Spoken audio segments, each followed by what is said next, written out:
Where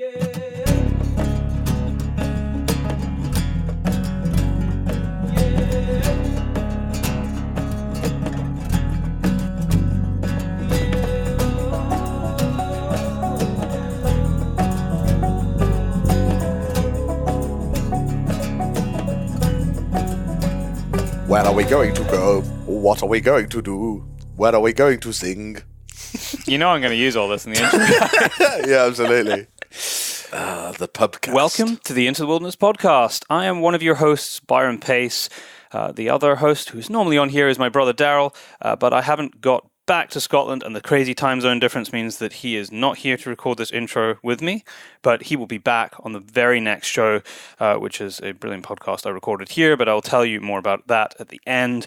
It is the 12th of January. It is 2020, which makes this the very first podcast of the year, and we have a great friend of the podcast and a great friend of ours, Sam Thompson, to kick off the year. He has kicked off the last 2 years, so this makes it the third time that he has started the new year on the show. It's an eclectic mix of conversation. We started off taking a Q&A of various people who wrote in to Sam after putting up a social media post, asking anybody if they would like to ask questions for the interview. And then we dig into a lot of relevant topics, particularly around stuff that's going on in the UK. We talk about the trophy hunting ban, which incidentally, if you're listening to this, the consultation deadline is the 25th of January. So listen to the podcast and then act quickly to get your response in to the DEFRA consultation to ban the import-export of trophy products, in inverted commas, into the UK. We explain it in much more detail here, and there's a lot of stuff online about it now. So do not delay in acting. I expect every single person inside or outside the UK to submit something at least to the DEFRA consultation. The last few days, I have been in Texas at the Dallas Safari Club convention. We've been having a lot of meetings with the Modern Huntsman team, trying to get stories and pull together the structure of the next volume of Modern Huntsman, which is all going to be focused on Africa.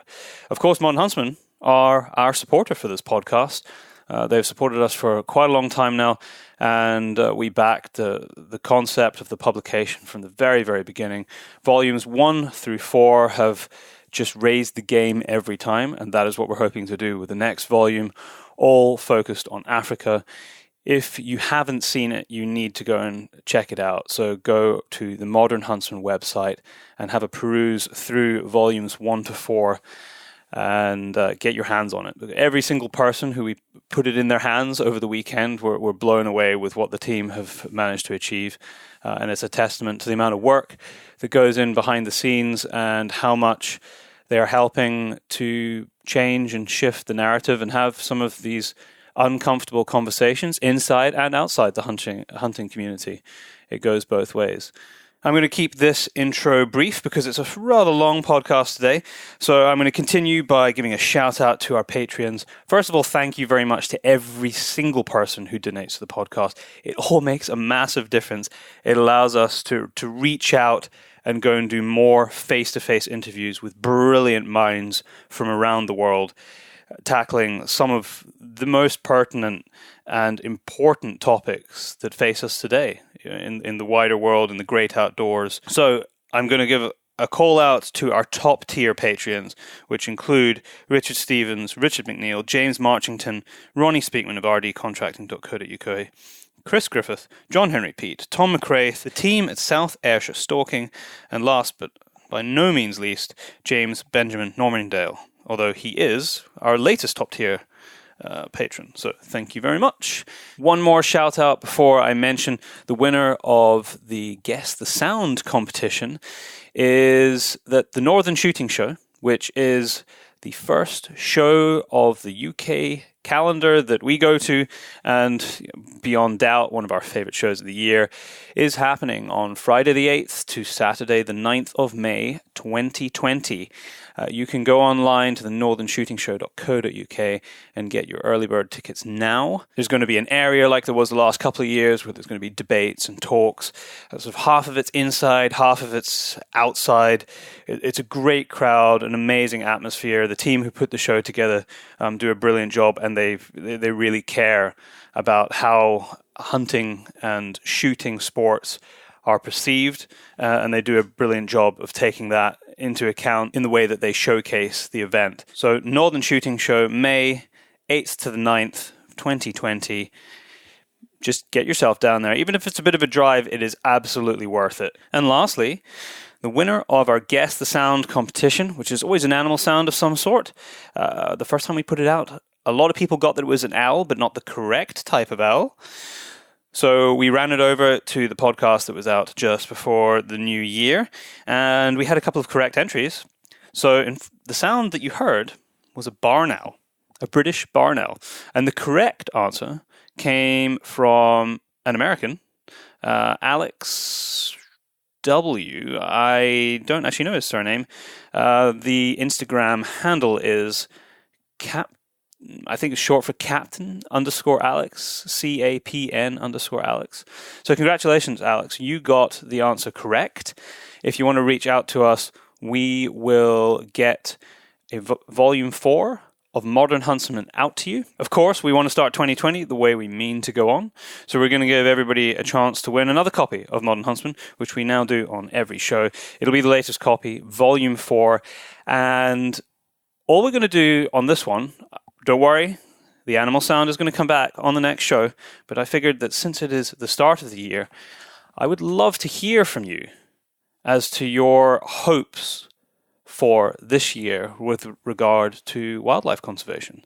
So if you want to email in the show, that is great. podcast@paceproductionsuk.com.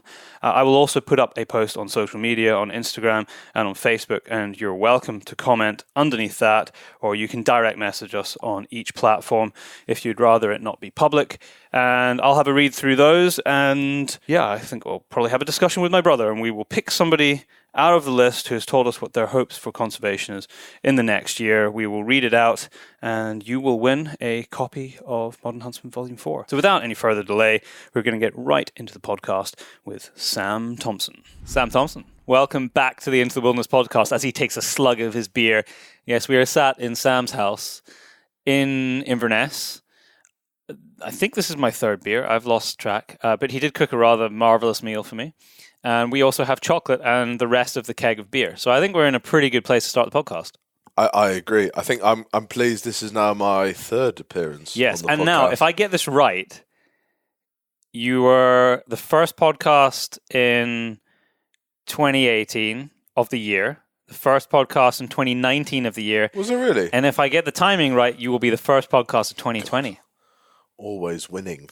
You know what that means? It means that just this is now the routine. So Yeah. every year you're going to have to be the first January podcast. It's really nice as well because it's like now you're really international and you go all over the world doing cool stuff. It's quite nice that we get like a little catch up. Yeah. Where you come back and I speak haven't to seen you for a boring while, old to be mate. fair. Yeah, exactly. I just like the fact that it's taken me 3 years to finally influence the podcast in that we're now like, we've got a lovely comfortable sofa and we've got a load of beer. Yeah, I know. It's pretty good, isn't it? So we should call it the pubcast. The only problem was that because I arrived, I was actually quite thirsty. 2 beers disappeared rather rapidly, which meant that I needed to eat dinner and have a cup of tea so that at least my words are being strung together So correctly. it's now 9:30 at night, but Yes, we'll it manage. is. That's past my A couple bedtime. of consummate professionals like us. So I'll tell you how we're going to start, because you had the rather marvellous idea of putting out something on Instagram saying, would anybody like to ask a question because I'm going on the Into the Wilderness podcast? And I should have done exactly the same thing, but I forgot. But you have identified half a dozen questions out of the list that you were sent? I'd love to claim credit for it, but it actually wasn't my idea. It wasn't? No, after the last time I came on, because when I come on the podcast, I receive a brief douse of your fame. I get the shadow from your candle. For sort of a few minutes until someone more interesting turns up. And people always ask me some interesting questions. And somebody mentioned last year that we should do like a Q&A thing. Yeah.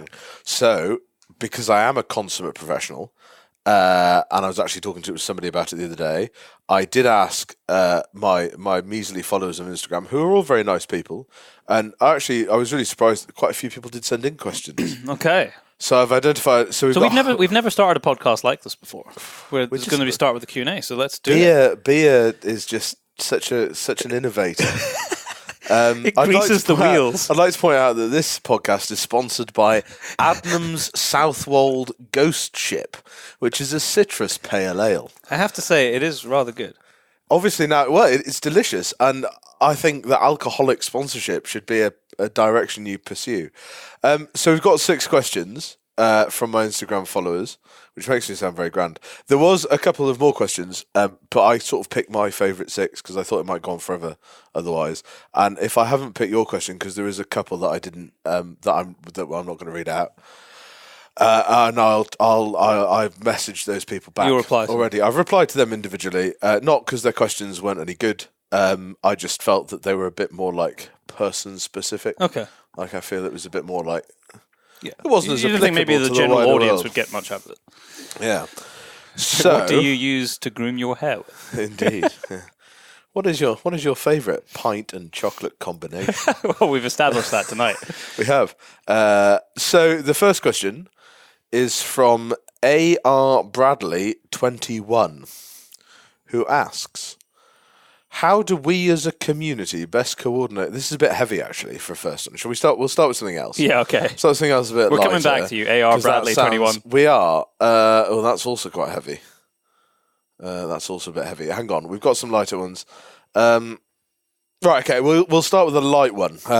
From Tom Starks plural. How do you decide what equipment to buy, and how do you choose where to buy it from? Byron, obviously, because you're prolific, you know, people are giving you kit left, right, and centre. But do you want to go first, and then so how do I decide what kit and where to buy it from? Do you know what?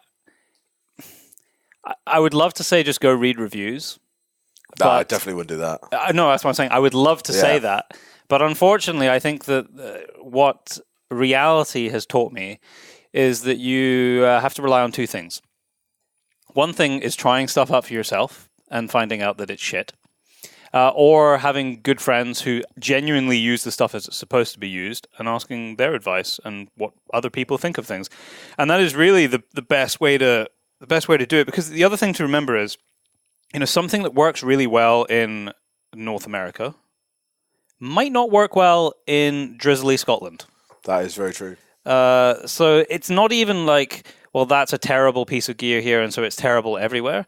It just might not be appropriate for the environment that you're in.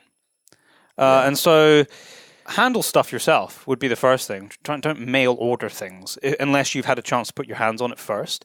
But also ask other people that you know or trust or do like what you're doing here. And I mean, we field a lot of questions that come to our Instagram or Facebook where people are asking about a particular rifle or a particular jacket or whatever, if they may have seen us use it, or even if they haven't, just like, have you come by this before? And I try and give the most honest answer that I can for it. I know someone actually that bought a Bagara rifle off the back of one of your I know a couple of people actually who have done that. And I wrote that review probably 5 or 6 years ago now.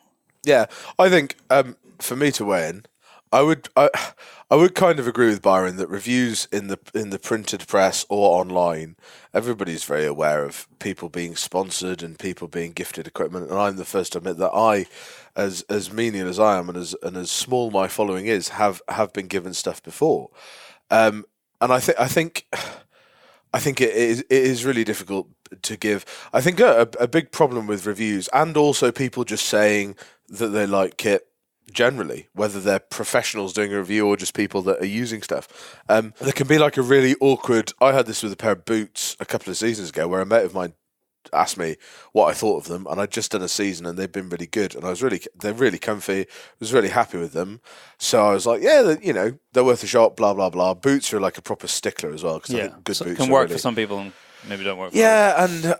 And some people are really, I think, like I'm quite hard on footwear. I don't know if it's because I'm big and heavy or where I'm wearing it or whatever, but I'm quite hard on boots, and some people talk about like getting 6 years out of a set of Mindles. If I get 2 years out of a set of boots, I'm really happy.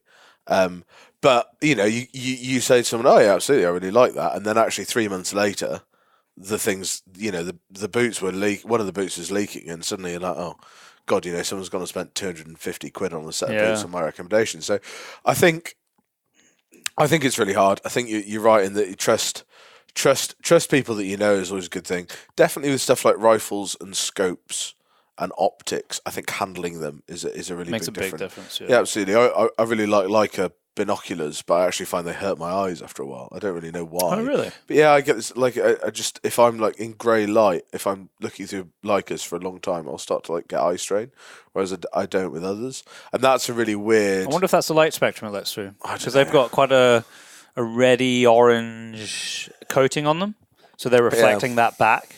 Right, Whereas okay. if you look at a pair of Swarovskis, they're a green coating, so Yeah. green is the light Well, spectrum they're reflecting back. That sounds very logical, and my Swarovskis do me very well. So it's really hard because obviously it's all really personal. I think I think there are, and I'm not just saying this because you write reviews as well. I used to. I've stopped doing them now. Have you? I got bored write a with little it. review column every quarter, which I quite like doing because it's quite easy.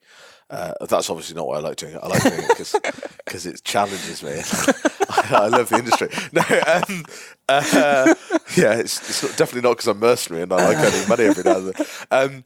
But yeah, I would say that there is definitely reviews. Reviews can be really useful, and I think it's always good. I would say that especially if you know people that are using kit a lot, no matter what they're doing, it's always worth listening to them. And it's just when I said like don't necessarily read reviews, it was more don't use that as the sole basis for you buying something. Absolutely. And I think sort of slightly not related, but I remember like when I was little or when I was younger that rod tests and trout. Do you remember the rod tests and trout and salmon? Oh yeah, They'd have, with like, all the ratings. 18 rods all compared. I used to read it religiously. So did I, and it's weird because actually now I couldn't think of anything less relevant because I know that I have a style of doing things that only suit certain things. I wouldn't read one of them anymore. No, and it's funny how things like that change. But I think that's an age thing though as well. Like you want to find out. You're buying rods at that age. I can't remember the last time I bought a fishing rod, but there was a period where I was buying a rod like every year. Yeah, no, I had that as well. So my answer to Tom Stark is, how do I decide what equipment to review? I think as well you get to a stage where you know you like certain things. I can look at a bit of kit, like the design, especially with like knives or something like that. I know what I like in a knife, and so I can see something and be like, "Yep, that ticks the boxes. I expect that'll be good." But what I would say about the second part of your question, I think, is actually more interesting. Oh, where to buy? Which is where to buy stuff, because so I buy virtually anything to do with rifles or reloading equipment because I really reload a lot of ammunition. I use Callum Ferguson at Precision Rifle Services for everything. He built my main rifle as well, and he's I will go to him no matter what because the level of service, as indeed do a lot of people in this part of the world. Absolutely, and there's a lot of people that swear by him, and I think that's really important. That if you can find someone that you get on with and that speaks your language and you get on with, I think that goes a long way. And if the service is good, then I think that's good. And I would always say as well that some of the larger chains are perhaps not. The advice you'll get in big shops, I think, can quite often be quite questionable. There's very few gun shops I'll listen to because I always question, and it's maybe me being cynical, but I just think that you need to, people that work in shops want to sell kit. And they got to shift the kit that they're holding. You need someone that either is very picky about what kit they put in their shop, like Callum, and others, or you just need to know who you trust and actually who you can also take something back to and go, God, this really doesn't work for me. Yeah. And you've got that relationship. So it's great if they're local. We're really lucky, both of us, that although we live a part in the world where there isn't a huge amount of people, we have probably some pretty good gun shops, especially for stalking and rifle stuff, which I know down south is a bit harder to find. Yeah, if you got somewhere good local, I'm probably not a good person to ask about this because just of the nature of the work that I've done over the last decade, if I really need something, although I'm paying for it, I very often just phone up the gun manufacturer or the distributor of it, and I get them because I've had relationships for years. Although the one place that I will go to and do go to whenever I really need something that I can't fulfill in that way is Alan Rowan down south. Right. The service there has always been amazing, and I bought my Schultz & Larsen rifle from them years ago, which is probably still my favorite rifle that I personally own. Yeah. And their service is immaculate. And I think that's it. I think so much of all kit, like especially clothing, because of the different temperatures that people run at in inverted commas. Some people Yeah, some people run hot. Some people like run a car. hot. Some people run cold. And I think it's really hard to recommend. I think recommending kit is a bit of a minefield, and I think, like I say, you meet so many people and oh well, what about this? Oh well, that's a heap. I wouldn't touch it with a barge pole. And then someone else who's just got just as much experience, spends just as much time doing the thing, can't see past it. So it's like cars or anything, isn't it? I suppose.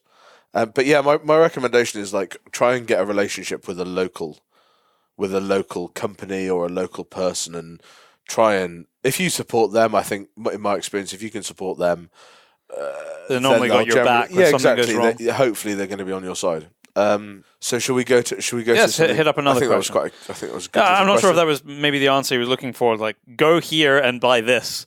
But no, you can't do that. Other than like I say, I have no problem. Probably the two shops that I deal with the most are Clothing Wise, Finn and Game in the Borders, and Callum for all my rifle stuff and all my optics. Which is in Scotland. So if you don't live in Scotland, you probably need to find somewhere local to you. Or use the internet. Yes. And they both feature on the internet, both of those shops.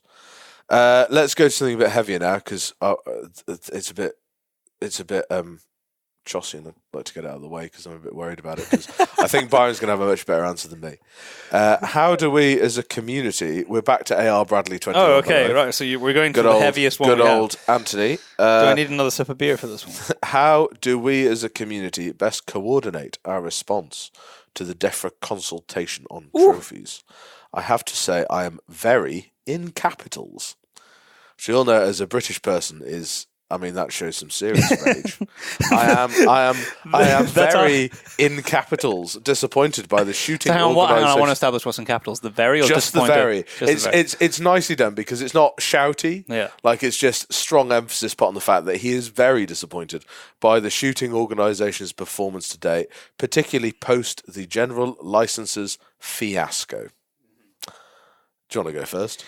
You went first last time. I could go first. Yeah, well, I would. Well, I'm going to say this. So he's been very disappointed by the response from the community, and by which he means the organisations who are supposed to speak for the community. And I think that it is without a shadow of a doubt, because we mentioned it on the last podcast, the response to this particular consultation that he mentions, the import/export trophy hunting ban, we can dig into a little bit more about what it means, has been frankly shite from the hunting community. I don't think it's been shite. I don't think there's been... Oh, well, it's shite because it's been non-existent. Yeah. Meanwhile, the papers and all of the organisations and people who are trying to push this through have been very vocal and have been in the papers every single week, and we have completely failed to address the situation at all. I think, again, without treading old ground, which is always, I think it's worrying that we sort of invariably do, but we talked about this on the last podcast, that how our organisations work, and I'm not, and it's embarrassing because it does affect me, and I should know a lot about it. But I'm not as up to speed as I should be on this potential ban. It's come in the stalking season, which is always a bit of a nightmare for anything. Because everyone's busy. Yeah, and I also didn't have any signal, so the Parliament could burn, and I probably wouldn't notice. Who's bringing in rural broadband in the next election? That's what you need to... Nobody to where I was this season. I can tell you that, but I think a road would be a good start. I think it's that thing that, again, we're in that situation where I don't know whether it's about coordinating our responses, Anthony, or whether it's about us lobbying the organisations to do more, or us taking it into our own hands and doing more.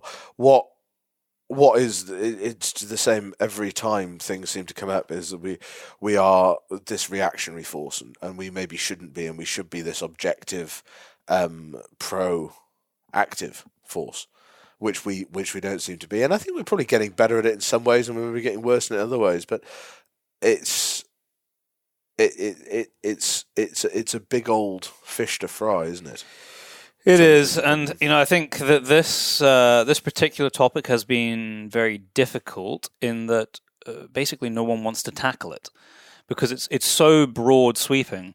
It's dealing with species and countries that are very far removed from where we are here, and so I think the initial reaction when something comes out like this, and when it first came out, the discussion from Zach Goldsmith was, and the species that he highlighted was elephants and lions. And the classic notion of what trophy hunting is, it's forgivable to some extent that organizations and people here in the UK where those species don't live could kind of brush it off and say, well, yeah, it doesn't really affect us. We have our own battles to fight, right? But the problem is that the implications of what they're suggesting, and in fact the detail of what the consultation currently, the detail within the consultation now, is much further reaching than that. Because if we accept that what they're trying to portray, which is that the notion of trophy hunting, which in its broadest terms is the keeping of a byproduct of an animal that you have hunted as a memento, as a trophy, then where does that line get drawn? If you excuse the pun. Is it quite literally a lion's skin and skull, elephant tusks, or is it just the antlers of a red deer attached to its skull, of which we export, it seems to be probably half, give or take, of all the red deer stags that we shoot in this country? Yeah. And the detail of the consultation is such, or what's open right now, is that potentially, could be considered. It seems very unlikely to me. I think that some of the common sense will prevail, and if it does indeed go through, it very much depends on which government come in after the 12th of December, there may be some restrictions on the imports of certain animals, possibly from Appendix 1 and 2, CITES Appendix 1 and 2. It seems incredibly unlikely to me that it would be the export of, roe deer or fallow or red deer or whatever, particularly red deer, where we're sitting here in Scotland in the kind of heart of red deer country. But that doesn't change the fact that it's still possible. And it concerns me that we as a community and in terms of the organizations are not more concerned about the implications of this. Yeah, I think so. I mean, I've had a few conversations around it since I've come back from the wilds, so to speak, at the end of I was on a 3-month contract in the middle of nowhere with no signal this year. And I think I think the main reason that people are aware, the Field Sports channel put up quite a comprehensive piece about it, and I saw a few things on social media about it. But the conversation within professional stalking circles that I occupy, inhabit, I don't know what you'd say, talk to, it's not nobody's particularly aware of it. Just interestingly, while you were talking just then, I Googled the trophy hunting Oxford English Dictionary definition, which is the activity of hunting and killing an animal in order to display part or all of their bodies as trophies. So that is, I mean, that's like you say, that's a set of antlers, it's a skin, it's any body part. Yeah. So, but what's more interesting than that to me is that when you Google that, what comes up is the poll to ban it on the Parliament website. That's the top result. DEFRA. When you on researchbriefings.files.parliament.uk. Okay. That's the top result, a PDF about it. When you put in for the definition, there's then an independent article banning trophy hunting won't protect animals, scientists warn. That was on the BBC, wasn't it? Yeah. There's then one on the Times, there's then another one in the Guardian, and I just think it is telling, as you mentioned. Oh, there's Mark Avery popping up, and the BBC and the Telegraph. It is quite telling that we can't get a single on the top page. Yeah, none of our shooting organisations are there, none of our hunting organisations. And I think it quite simply is, honestly, that I don't think they want to tackle it, because I think it's perhaps not. I think it's definitely not. Otherwise, they'd have tackled it, wouldn't they? It's difficult. It's really difficult. Yeah. It is not an easy discussion to have, and I'm somewhat of the opinion that they possibly don't want to draw the attention to the fact that it's going on. I mean, just accepting, if by the discussion that we've just had, and you've just defined it for us, in terms of the principle, the overlying principle of what a trophy is, and if we're defining that as trophy hunting, whether we agree that we want to change that term so that it more correctly describes the management that goes around it, that's one discussion. But that is the term that we are stuck with at the moment, whether we like it or not. We are doing it here. there is an underlying management principle that is not only looking after the good of those herds, if it's red deer, and the ecosystems that they live in, or whether it's elephants and other types of antelope in Africa, or pick any species in North America. But that doesn't change the fact that people are keeping body parts, and it would be defined to display, and it would be defined as a trophy. So to suggest that it doesn't go on in this country is absurd, and it has been suggested by the organizations and people who represent them, which I find either naive or ignorant. I don't know which. Yeah, and I think... or they just... It's naive, ignorant, or they're just blatantly don't want to be involved in that discussion at all. And I think there's also possibly a part of it that deer stalking is still, while it's... Is it the fastest growing British field sport? I think I've heard that somewhere. It certainly has been at some point, because I've heard it before. Whether it still is or whether it isn't, it's still a pretty minority affair. And I mean, in Scotland, I'm just trying to tot up, like from the bigger states that I know, I wonder how many trophies get exported. Well, I've just, and this is absolutely not scientific, but I've been on 3 different estates like in the last 3-4 weeks. Not particularly big estates in terms of the number of stags that they're shooting, but they do have a component that takes stags off. And all of them, it was more than 50% were shot by foreign guests. A lot from Europe, some from the States, and most of those heads were exported. You see, I would say where I was this year, we didn't shoot. We were trying to shoot 60 stags. We didn't. I think we shot 44 stags in total. Yeah. I would say probably if you said 50% of them were shot by foreign guests, that would probably be correct. And if you said that relatively compared to other places that I've worked, relatively low amount of heads taken. But even so, at least 50% of those heads will be exported at the end of the season.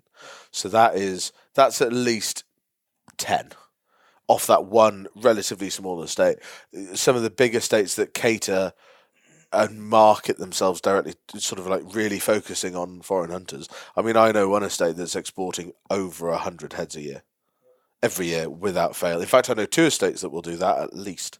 So what is that if it doesn't come underneath the current definition which we have? And I think of trophy. That's exactly what it is. I think what is interesting, sort of philosophically or away from the practical debate of what we should do about it. And the answer to what we should do about it, in my opinion, is you should go onto the DEFRA Responses website, which is really simple to do. And respond to the consultation. And you should respond to the consultation, and you should explain why this affects you and why you think it will affect conservation at large, both abroad and domestic, if you are qualified and feel qualified to do so. But I think what's interesting is, let's say that 50% of our heads are exported, and therefore you could say that the people coming to do the shooting are coming trophy hunting. They're coming to shoot a stag to take the head away as part of the reason to do it. I wonder what percent, because I've got quite a lot of clients that take the head but would definitely still come if they couldn't take the head. And I think that will be an interesting, and the only way we'd ever know that, because otherwise it is just guesswork, is if people couldn't take the antlers. I mean, what they could do, so I know there's an operation that does a lot of really good roebucks in Scotland. A friend of mine used to work for them. They shoot quite a lot of trophy roebucks, and he's got casts made that were made by I guess a taxidermist, but a cast of the antlers and the head. Why? Because as a present to the guide, I think it's mainly Danish, Scandinavian. Okay. But basically, if you like, if Byron, the guest, comes and shoots a gold medal roebuck, obviously he keeps the actual antlers. Yeah. But it's a nice memento for the guide to have a set. Yeah, because he was part of that. Yeah, exactly. So my mate's got probably 2 or 3 of these cast heads in his living room, which you could not see. That's a really interesting thing. You could not say, like, antlers, I know antlers, and you go and look at them, and unless you were really looking, you would not tell the difference categorically. So I think this brings us to a fascinating point. So let's assume tomorrow, no export allowed. Mm-hmm. Is it okay to go and shoot exactly the same animal get a cast made and take it out. No, legally, obviously, and throw the head away. Yeah, and throw the head. So legally, because it's not a body part. It's a mold. It's a mold. It's a piece of artwork. Yeah, people would be okay with that, would they? Like the public. Well, if we assume that this is a public, morally, this is a public consultation. Yeah, I don't know. That's really interesting, isn't it? Do they object? So then you're like, well, would they object to? So when I get hind shooting guests and they come and shoot hinds and they have a photograph taken with, they get photographs taken through the week. Quite a lot of people will pose with the deer they've shot for whatever reason. It's up to them. Some people absolutely won't do it. Some people will do it with every animal. Some people take I've had guys before. And not straight up, but there's one Scandinavian dude who's really, really nice, great fun, phenomenal shot. Just sticks in my mind as like CSI-like photographs. This guy took. There was no posing. This was like he wanted to look at bullet performance. If you'd said he was employed by Norma to do terminal ballistics, I would totally believe you. Like he took CSI-like photographs of Is like it just because he was genuinely interested, fascinated, and very knowledgeable, and a great researcher of. I appreciate that. Absolutely, he really cared about doing a good job, and his shooting stood up to it, and he was a pleasure to have on the hill. But yeah, you'd look at his if he got stopped at an airport with that camera and they went through the memory card, and he couldn't explain himself, he'd look pretty weird, I would suggest. So is the person that comes and they come and shoot hind, which is by and large not trophy hunting, I would say to most people, because there's no antlers. There's no tangible, unless you took the skin, which nobody really does. No one does. No. There's no, excuse me, that's the beer. It's the punishment of being an artiste such as we are.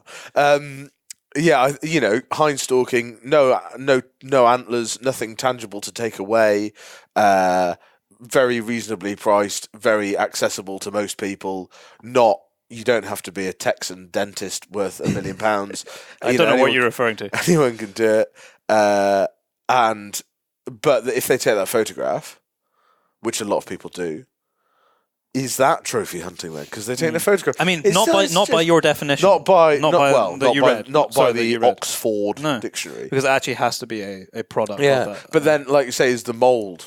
And then this is weird because there's this whole thing. I was in IKEA recently for the first time ever, looking at beds. Am I not sitting in an IKEA chair right now? You are sitting in an IKEA chair, but that isn't mine. So we were in IKEA and they had these like weird, I don't know if you've ever seen them, like a jigsaw puzzle 3D plywood sculpture. I'm not selling this very well, but like a plywood sculpture that looked like a small red deer head. Made out of wood? I've got one.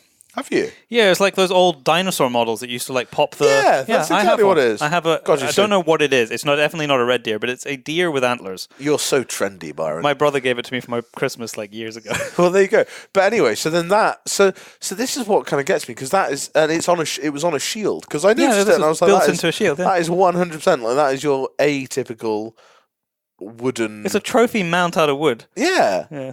And that's of being something bought you've had by, no connection I expect, because IKEA being bought by like millions of people. Yeah. And I can pretty much guarantee most of those people wouldn't be like, I like that because it's to do with hunting and deer. No. So I think it's why it's such a strange thing to try and ban, because you're not banning the action, you're banning... This is something that I was... it's just weird to me, but then... I explained this I think I mentioned it in the podcast 2 weeks ago, but I also wrote about it in... man could die of thirst. He is at the keg. It was my kind of closing statement in an article I wrote for Sporting Rifle last month, I think, was that, just to make it clear, whether this goes through or not, they are not suggesting the banning of hunting in those countries that those animals are in, and they are not suggesting, if it was to be to the full extent of the consultation, which, as I've already said, seems unlikely. They're not saying that. No, it's okay. My beer is good for now. They are not saying that no one will be able to hunt red deer here. It is just that you won't be able to export those lions products in South Africa. Yeah, it's just exactly. It's just that you won't be able to import or export those products. So this goes back to your point: is would people still go and hunt? And my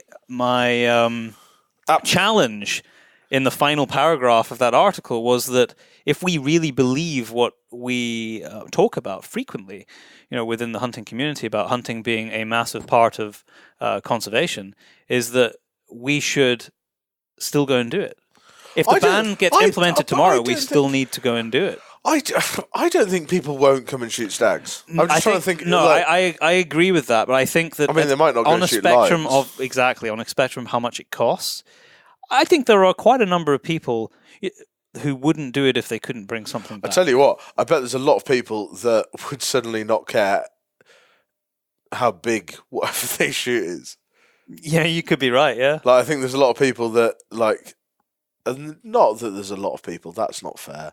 Out of, like I say, 45 stags that were shot this year where I was, there was maybe 2 instances of people asking to shoot decent, decent animals, as I would say, as in not potentially the ideal cull animal, but an animal that is a better trophy. Which is not the way we do things in Scotland, and it's an awkward conversation to have because international hunters have international ideas, and in Scotland we're funny buggers. That I think it's something we don't talk about enough in Scotland. Actually, is how amazing that culture is. Especially within traditional estates. Yeah, absolutely. And people talk about. And we both listen and speak to and deal with a lot of the American media around hunting.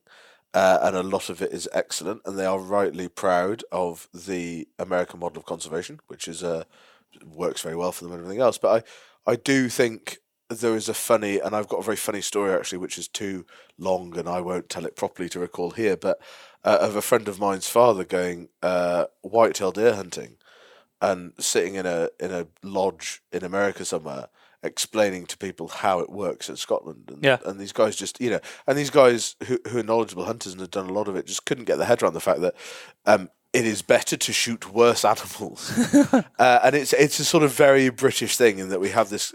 There is the most pride in taking the worst thing.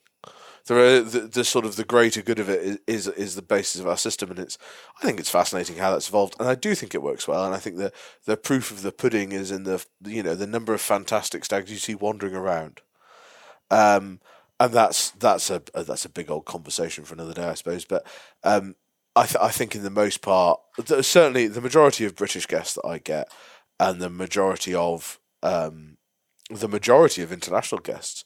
Especially who are there, either the guys I put international guests down into 2 categories. There's either people that come every year because they absolutely adore it.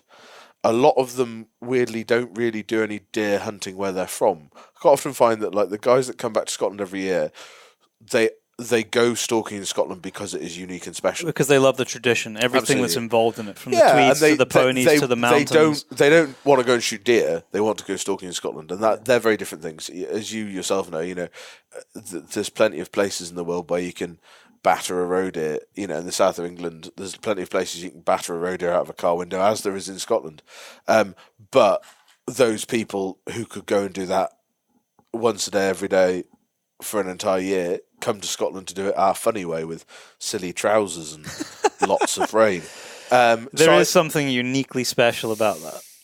Yeah, I think there is. I hope there is, because otherwise I've been telling people lies for years to get them here. But the other category of international guests is the category... sorry, it's not the category. The people that come here maybe not as a once-in-a-lifetime experience, but as a unique experience, as a hunting tourist who quite often has been and hunted all over the world, in lots of different places for lots of different animals. And I find those people often fascinating to speak to, and they've often got some great stories and great insight into how things work. But very rarely on proper explanation of how we do what we do and why we do it. I would say very rarely do people argue the toss and want to shoot the big royal or the big monarch that's wandering about in front of them.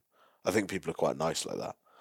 When you've got a pride in as a stalker, when you've got a pride in the deer that are on your hill and the deer that you produce in inverted commas, I think most people respect that rather than want to try to overrule it, which is quite a long. I'd forgotten we were doing a question and answer thing. We need to go back to the questions. I'm not sure whether we've really answered it or not. Probably not, but that would just be the way we do things, isn't it? Really. So, how do we as a community best coordinate our response to death for consultation on trophies? Right. Okay. So I think we did in terms of. Everybody respond.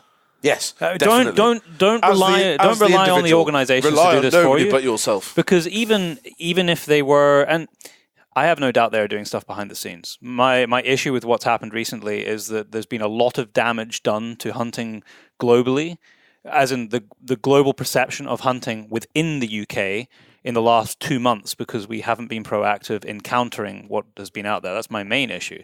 Not suggesting there hasn't been stuff going on behind the scenes, because I know there has, but the problem is that nobody knows about it. And that there's been no real public statements from any organizations, which really pisses me off. But in terms of answering that question, go and respond to the consultation. Every single one of you. Because even if the organizations are doing it, it's still one voice. Yeah, okay, it's one voice representing however many people, but it's still only one response on behalf of everybody. That is nowhere near as effective as 200 or 300,000 people writing in, giving, and it doesn't even have to be that in depth. If you don't feel like you've got the full knowledge, at least just put a paragraph together as best as you can. And to be fair, and I probably shouldn't say this, but when I have responded to it, and I arguably should have written the lengthiest of rebuttals and everything else, but actually, I'm relatively busy, and I didn't write that much. I probably put down 3 paragraphs, one explaining my situation, one explaining how I thought it affected Britain, and one explaining my opinion on the rest of the world, which was essentially that if they want to export trophies, it's on a per-country basis, which is what I feel. I don't think that Britain should be playing empires and trying to tell everybody else how to do what their they own can stuff. and can't do. Because, frankly, we know very little about elephants in Britain because we haven't got any. So we should probably leave elephant management to people that have elephants and know a lot about them. Yeah. And if they think it's okay to export them, then we should probably happily... because they know what they're talking about. I completely concur. Then respond. Try and, if you're in a shooting syndicate, try and send an email to everybody. Get everybody to respond. We don't have that long, I should say. It's 25th of January, I think is the final date. Which is long enough. It's to long, write 3 paragraphs. You could write a paragraph a month and you'd get it in on time. I know about Christmas, New Year, it's time slips away. Get it sent around your WhatsApp group of keeper mates or your email syndicate, or even just your gun club, or whatever organisation you're in on a small level where people will listen to you because you're their mate and they know you, and you don't spam them with stuff all the time. Try and if it's something you are passionate about, and by the fact you're listening to this, one would expect you might be, then respond. And probably international people should as well. If you are one of Byron and Daryl's many... Oh, Daryl's not here today, which is quite sad. This is the first podcast I've done without Daryl. Yeah. But if you're one of the many international listeners to this podcast, and you at some point would like to come and spend some time getting wet on a mountain with someone like me, in the truest sporting sense of that term, then respond to our silly little government, and try and get them to make sure that you can take your antlers home with you. Byron, you haven't had any beer for a while. I think. I just supped. Beer. Did you? I just supped. I think very meek supping from Byron. I think that's a fair response to that. Shall we go to the next one? Yeah, let's go for it. So now to a lighter question again. Okay. I don't know if we'll do all 6. I might get a bit bored. That's okay. We might get I think it's given us some direction. Fun, Otherwise, we were just going to sit here and drink beer and eat chocolate and drink beer. If you are stalking and shooting professionally, which I am as much as I do anything professionally, and Byron is often, do you still hunt as a hobby? Oh, great question. Do you do a different type of field sport in your spare time to what you do for a living? And I'm very sorry because I forgot to write down who asked me that. Oh, dear. So that is a genuinely great question. Yeah. And I don't know. Shall I go first? Because you've gone first. Yeah, you go for it. That gives you a little minute. And I read this earlier. I'm going to drink a bit of beer. Do I still do it as a hobby? I think the answer is probably no, because I don't think I'm self-employed and I actually don't have any hobbies. I think is the honest answer. I genuinely. You read? I read books about work. I've got a library of books about work. I read the National Geographic every now and then, but that's even then still like furry stuff in rainy places. So I don't know if I do it as a hobby. I think there's like certain parts of work that I really enjoy, and I still go stalking. I'll still go and stalk deer without being paid for it. I'll quite happily, if I've got mates to take out stalking, I'll do that and not be worried about charging people and things. And I always, even on shitty wet days, just as an example, the first time I went after Hines myself this year, after a season doing stags with guests, that first day that I went out and it was like just me, that was like a little holiday. I really loved doing that, and I've done a fair bit of it now, and I still... it doesn't get to a stage. And I remember having a conversation with someone when I was quite young and I wanted to do this for a living. And there was this thing about not making a hobby into a job. That's a load of shit. A lot of people have said that. Oh, what a load of nonsense. That's a load of people that haven't made their hobby into the job and are miserable about it. Definitely make your hobby into a job. Be passionate about it and dedicate yourself to it and become good enough at it that someone might occasionally pay you, as they do me. But what I would say is there's certain parts of it that I love hound work for foxes, and I will drive a long way with no money changing hands, even though it's kind of part of my job and I'm doing it with other keepers and stalkers, and it is definitely a job. It's a task that needs to be done. We're not doing it for fun, but that is something that I enjoy immensely. And I think that's probably the closest thing I've got to a hobby. And I want to do more wildfowling. Wildfowling is awesome. Wildfowling is awesome, and I'd like to get good at shooting geese, and I'm not good at shooting geese. I don't know. I don't think I'm any good at it, but I really enjoy being on the foreshore. Yeah, I think with a bit more time, then I would do more wildfowling, because I love flying ducks. I love eating ducks. I love flighting ducks.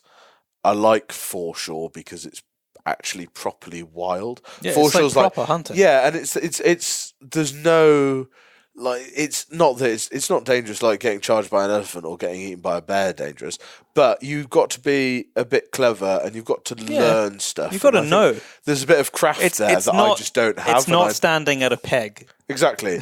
Not to knock that. It's not my thing, but I have to say it's very different. Yeah. Like ironically, that is kind of what I do on a hound day. You don't need any fieldcraft. No. Really, quite. to stand to step out of a Range Rover and stand but you need a lot of fieldcraft to be successful on the foreshore. Absolutely. Yeah. And like a good so I would like I like to think, like, if I retire at some point, then I think I will. You think you're going to retire? I might do one day. I don't know. Might win the lottery. I'm angling to be a trophy husband. That's my plan. My girlfriend's in the other room, so I need to be quiet about that. She'll be miserable. But I would definitely do more wildfowling because I just think it's really cool, and I don't know a lot about it, and I've enjoyed the stuff I've done. So that would be my prospective hobby if I wasn't self-employed and I had a bit more time. Then I would do that. And I think the answer is that there's parts of the job, and most of the job is quite enjoyable, but there's like certain things that I just get so excited and giddy about. Like and most of it's fox centric actually. I love hunting foxes. Any way you can try and snare. Yeah, any hounds, anything. Lamping less so, but even so, I get pretty excited. Foxes. Yeah, it's I get to hunt. I get to hunt a lot in the year, but I normally have a camera in my hand, not a rifle. Yeah, so I'm not pulling the trigger, and so I get a lot of the experiences of hunting in amazing places, in incredible environments, for staggeringly interesting, intriguing, and beautiful animals. But I'm not the one hunting. Yeah, does it bother you? No, it really doesn't at all. And I don't even do as much stalking as I used to. Some of that's time because I'm away a lot with work. And some of that is because I've done a lot of it. And so I feel, there was a period of time where if I got home and there was enough light in the sky, you guarantee that I would take my gun out of the cupboard and I would be out road stalking. Even if I didn't really have any intention of shooting anything that night, I just wanted to be out. I wanted to see them because later in the week I might want to shoot them. Yeah. I might find the one, okay, I'm going to come back here. And I'm going to go and shoot that doe with 2 kids or whatever it might be. I just wanted to be out. And I have less of that thirst now because I think probably I've done a lot of it. But what it does mean is that... And the bloodlust goes away. Little bit. That's a definite thing. But when I do have the opportunity to do it, I think it means a lot more to me now. Well, and if there is a time... If there is something that I do which has become almost purely hobby and not work related, because I do a lot of stalking where there's following, work related to it, is perfectly linked to what you were saying. It's actually wildfowling, which I you took got up for into the that a first couple of time years ago, only last year. Last year. Yeah, because I remember having a chat with you and you're giddy it about just it. blew me away. It's like, this has been on my doorstep. Why the hell have I not been doing this since I was a kid? And it was quite simply, I didn't know anybody. Yeah. Like, there was no one in my circle who was doing it, a circle of friends. My dad didn't do it. He didn't know anything about it. And so I didn't have anyone to show me. And it's a show me thing, isn't it? I mean, when I started going to the foreshore, I was going with my friend Eden, and no one showed us. But I was there with my buddy. So, and we were all older, and that's an older, we could work it out. You didn't have to tell I wouldn't have wanted to rock up there by myself at 17. No. For a start, you've got this burden of, there's a lot of things happening quickly, a lot of birds and silhouettes and calls and stuff that you've got to ID. You're like, I don't want to make a mistake because there are rules and regulations for these things. You don't want to shoot something that you can't shoot. The first time I went wildfowling, actually, I'm just remembering this, was a long time ago. And it was with a mate of mine called Will Denniff, who's a good bloke. He's a fencing contractor now in Yorkshire, and he keeps sheep. And we went wildfowling together on Munlochy Basin through the wildfowler scheme they had then, and we got it completely wrong. And I remember my dad dropped us off. Was there to pick us up, and I remember him getting out of the car because we were walking back along like a towpath or something. Yeah, and you could see the road, and neither of us had put our guns in our slips because our guns were so covered in shit, and the barrels were full because I remember I had a semi-auto then, and I remember having to use it as like a walking stick to get myself out of this mud that we got in because we were on the wrong side of the tire. It was like literally, if Basque ever made a film of how not to wildfowl, that would be the script. It didn't go really badly. Nobody died. We didn't shoot anything. We saw some geese, but they were a really long way away. Some other people that knew what they were doing shot them. And then the tide came in and we had to get out of the way, and it was all a bit hairy. And I just remember that was the first time I ever pressure washed a gun. Oh, wow. Yeah, I don't think that's recommended. It was really bad. No, but I've got a Benelli that loves the pressure washing. That was the first time. And that was cool. But I remember I wore a swan dry to do that. Oh, old school. I've still got one. I love my swan dries, but I wouldn't recommend them for very muddy pursuits. No, because you'll never get it out. No. Because all that, it's made of wool, isn't it? Yeah, it's like wool. Is it shrunk or something? It's like the old boiled wool that mountaineer, boiled wool mittens that mountaineers wear. It's almost like that, isn't it? I had mine. Like a slightly furry texture. I had a draw cord put in mine because I found that they hung off you a little bit, and not a problem for me, mate. I found it a bit drafty, even though it came down to your knees. So I had a draw cord put in. I've got a few of them. So I've got a really old one. Which is it's got a full. It's a long, heavy one with a full zip down the front and a detachable hood, and the advantage to that is that it's got hand warmer pockets. Yeah, of course. But mine doesn't. It's my just preferred one is the old school smock, the lace-up smock, which I've got one of as well, which is great. And makes you look like Robin Hood. What makes me look like Robin Hood? Or Friar Tuck in my case. Friar Tuck did wear one just like that. But then, I would just talking of gear and recommending stuff to people. If you stalk in woodlands, they're probably they're about 120 quid. And they're so quiet. They're so good. They're really quiet. They're relatively waterproof. They're really cozy, warm. They're not very sweaty. You blend in dark woods quite well. They last literally. I've got like a light one. They do like a shirt. I've got one of those that's in the Land Rover at the moment, and that is actually 10 years old now. They will last literally a lifetime. Yeah, it's got tweed patches on the elbows because I wore through the elbows, and my mum had to sew patches on them. But yeah, swan dry is something that I just Kiwi, aren't they? Yeah, they're Kiwi. They're that's where Swazi and everybody got the idea. That's the original smock, I think. Yeah. And they are really cool. But I think they're made in China now, which is a bit sad. Didn't know that. I think it's still a Kiwi company, but I think the new ones are made in China. I'm not really sure. But they do last a long time. I would recommend those. Going back to our earlier question. Buy a swan dry. They come up big, though. The sizes are quite large, which is good for layering and things. Right, Did we fully answer that? I think so. I think we did, didn't we? Yeah. Basically, go wildfowling. That's our advice. Learn wildfowling. Don't be afraid to do what you enjoy as a job. I would say because apart from when I'm doing things like I was doing yesterday, which was the books for my accountant, which is nobody enjoys. Most of the time I'm working a lot, but I enjoy it. Yeah.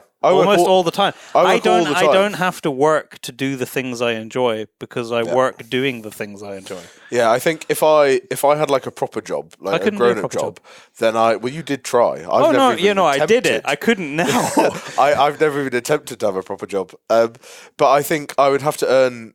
Like, I would spend all my time at the job wishing I was doing this, trying to earn money to do this anyway. Exactly. And then I'd have no money because I'd spend it all doing what I want to do. So you'd just be miserable most of the time. It's better to just not have the money in the first place and do the thing you love doing. But I did this year, not that long ago, in November, I went on my first holiday as an adult. Wow. Where'd you go? I had a week in Northumberland because like a proper... No, bugger off. Because I thought you were going to say you'll love Tenerife. this. No, you love this. The reason that we went to Northumberland, and it was my wonderful girlfriend who puts it with so much shit and is a bit of a I'm saint, amazed you really. found a girlfriend. Yeah, I know. I'm amazed she's still here. Who puts it with so much stuff, and she wanted to go on holiday, so I said we'd go on holiday. And she is quite the traveller. She's been all over the spot, as the Germans say, alles über den Platz. Now you're just showing off. And yeah, so she's travelled over. She goes, she likes going abroad and things. I don't have a passport. Hold the phone. Yeah. Have you never had a passport? I have had a passport, and I've previously been abroad to the foreign lands. But it ran out. I don't just have a passport. Have you got it with you? Ever ready. Let's see. Ever ready. I've just leaned over to my laptop bag. There is my passport, just in case I need to jump on a plane. And just to inform you, listeners, because this is a audio program, the front cover of Byron's passport doesn't is even have the crest. completely like where it has the coat of arms. There's nothing there. It's worn off. Can you even see it? Barely. It's like you can Braille, sort of see the outline. It's like bad Braille. It's been passed through the hands of so many dodgy border guards. Oh yeah, and there's sort of chubby Byron. A little bit of chubby Byron there. That pick. When is the? When Byron James. 2014. So I was in oil at that time, I think. And pie shops. Well, the problem is when you work offshore is you're bored and depressed most of the time because all you want to do is be home. And so to get through that, you eat at the all-you-can-eat canteen as much as you can. That makes sense. Anyway, so I didn't have a passport, so I went to Northumberland for a week. And for a week, I didn't really think about work, and I actually had a holiday. This is kind of a lie because, as our mutual friends, the Peaks, will tell you, I sort of went on holiday with them a few years ago, but we went to the Hebrides and we made a fishing film. And if you've were you with them for that? Yeah. Didn't know that. You didn't feature in it? No, I did some film. It was you hit record. I tried to be you, and it didn't work. Which is why they're still making films, and you're not.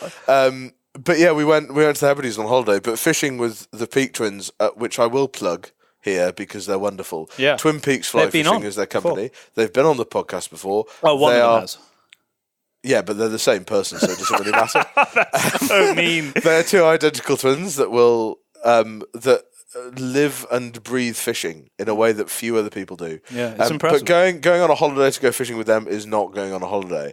It is like being at a fishing concentration camp where you get up. We were fishing like 14 hours a day that holiday for. Well, they needed to catch fish for the film. 14 days. Yeah, they did catch fish. The only person that caught fish was Will's girlfriend at the time, and it was like her second salmon. Oh. And I think Al caught a fish as well. Anyway, it was a hoot. But that was supposedly a holiday. But you came back needing a holiday. I slept in a Hilux for 10 days because I forgot a tent and a sleeping bag. I'm not a very prepared man. When you say you forgot a tent and a sleeping bag, you mean you didn't listen to them when they said bring a tent and a sleeping bag? Yeah, I think that was probably about right. Yeah. So I slept in a Hilux for 10 days. They slept in tents. We didn't share, and we went fishing a lot when it was really bad conditions those 2 weeks in the Hebrides, which was a bit rubbish. We fished some amazing. I had a great time. We went fishing in some phenomenal places. But I wouldn't really put it in like the relaxing holiday, whereas this was like a relaxing holiday and was really nice. So I had a week's holiday, which is a first, and I didn't really think about work, and I didn't really talk to anybody, and I managed to avoid visiting. What I normally do when I go to England or go anywhere is I use it as an excuse to visit other people. I'll go and visit stalkers or other kingdoms, go and look at grouse and stuff, and I wasn't allowed to do that this holiday, so that was quite nice too. I didn't take a set of, didn't take a knife with me, didn't take a Leatherman with me, didn't take a set of binoculars, didn't take a gun, nothing. I went as a tourist, and we touristed about, and Northumberland was closed. Everything was shut, so it was great. So we just chilled out. Anyway, it was really nice. That was a big sidetrack. Should we do another question? Yes. Do you want a serious question? Well, whatever's next on your list. I'm just also pouring a pint. Sorry, this is Byron's yet the podcast is yet. What are they called? Legions? What are your people called that donate money? Patreons, not legions. Wrong Romans. Sorry, the pint number 4 is getting to me. If Byron gets enough patrons, he's going to employ a little man to bring him beers. What, while I podcast? Yeah, absolutely. We made our 20th Patreon. Thank you very much to all of you who are listening. Because I imagine if you're a Patreon listener, you probably listen to every podcast. That would make sense. You'd think so. Thank you very much to all 20 of you. That's fantastic. Yeah. I'm not one of them. Well, we have to correct. I mean, you contribute some of your time once a year. I do contribute my time. That's your contribution, which is terribly expensive. Yes. Anyway, we'll do our final question. We were going to do more questions, but I think that we've already rambled over the answers. We've been podcasting for over an hour now to answer 3 questions. So if we do another 3, that'll be a 2-hour podcast. Yeah, we like a 2-hour podcast. That is right. Do you know that you did a 3-hour podcast once? Yeah, I think we should. I think that's a good amount of time, mate. It's impressive. We had complaints. No, of course there were. Right, okay. Last question. What do you find most annoying about the shooting world at the moment? Which is from Chris. I can't remember what his Instagram name was, but it only said Chris. So thank you, Chris. Most annoying. For that good question. Yeah. What grinds your gears, Byron Pace? I was hoping to throw this question to you first, Sam. I thought you could answer the question that you just read. I will answer the question. So, I figured you read these questions before I have, so you must have given it some thought. That is very true. Already. I should have shown them to you before. So I've got like 2 annoying things, I think. The first one is the way that we, as providers of stalking, which definitely includes myself in the past, but I'm trying to remedy this at the moment, offer the carcasses and the venison for sale to our clients that have shot them. Obviously, the majority of, just to fill people in that maybe aren't aware, so if you come hunting in Scotland, generally the estate will sell the venison to a game dealer who then sells it to butchers. It's a big commercial part of paying for the management of that estate. And it's unusual to have the meat included in the price of your hunt here. I don't know how it works elsewhere, but certainly here that is unusual. Yeah, I think that's pretty much across the board. Okay, well that's good. I'd say this. So anyway, so normally, apart from like on public land hunting, it's a very different thing. But, different bag, but so traditionally and generally still, if you come and shoot, say you come and shoot a hind tomorrow, you can buy that animal from the estate, in the skin, unbutchered. And they will generally charge you whatever they would get from the game dealer, which is fair. The problem that I have with it is that a lot of clients fly up here from down south, or they're flying from abroad.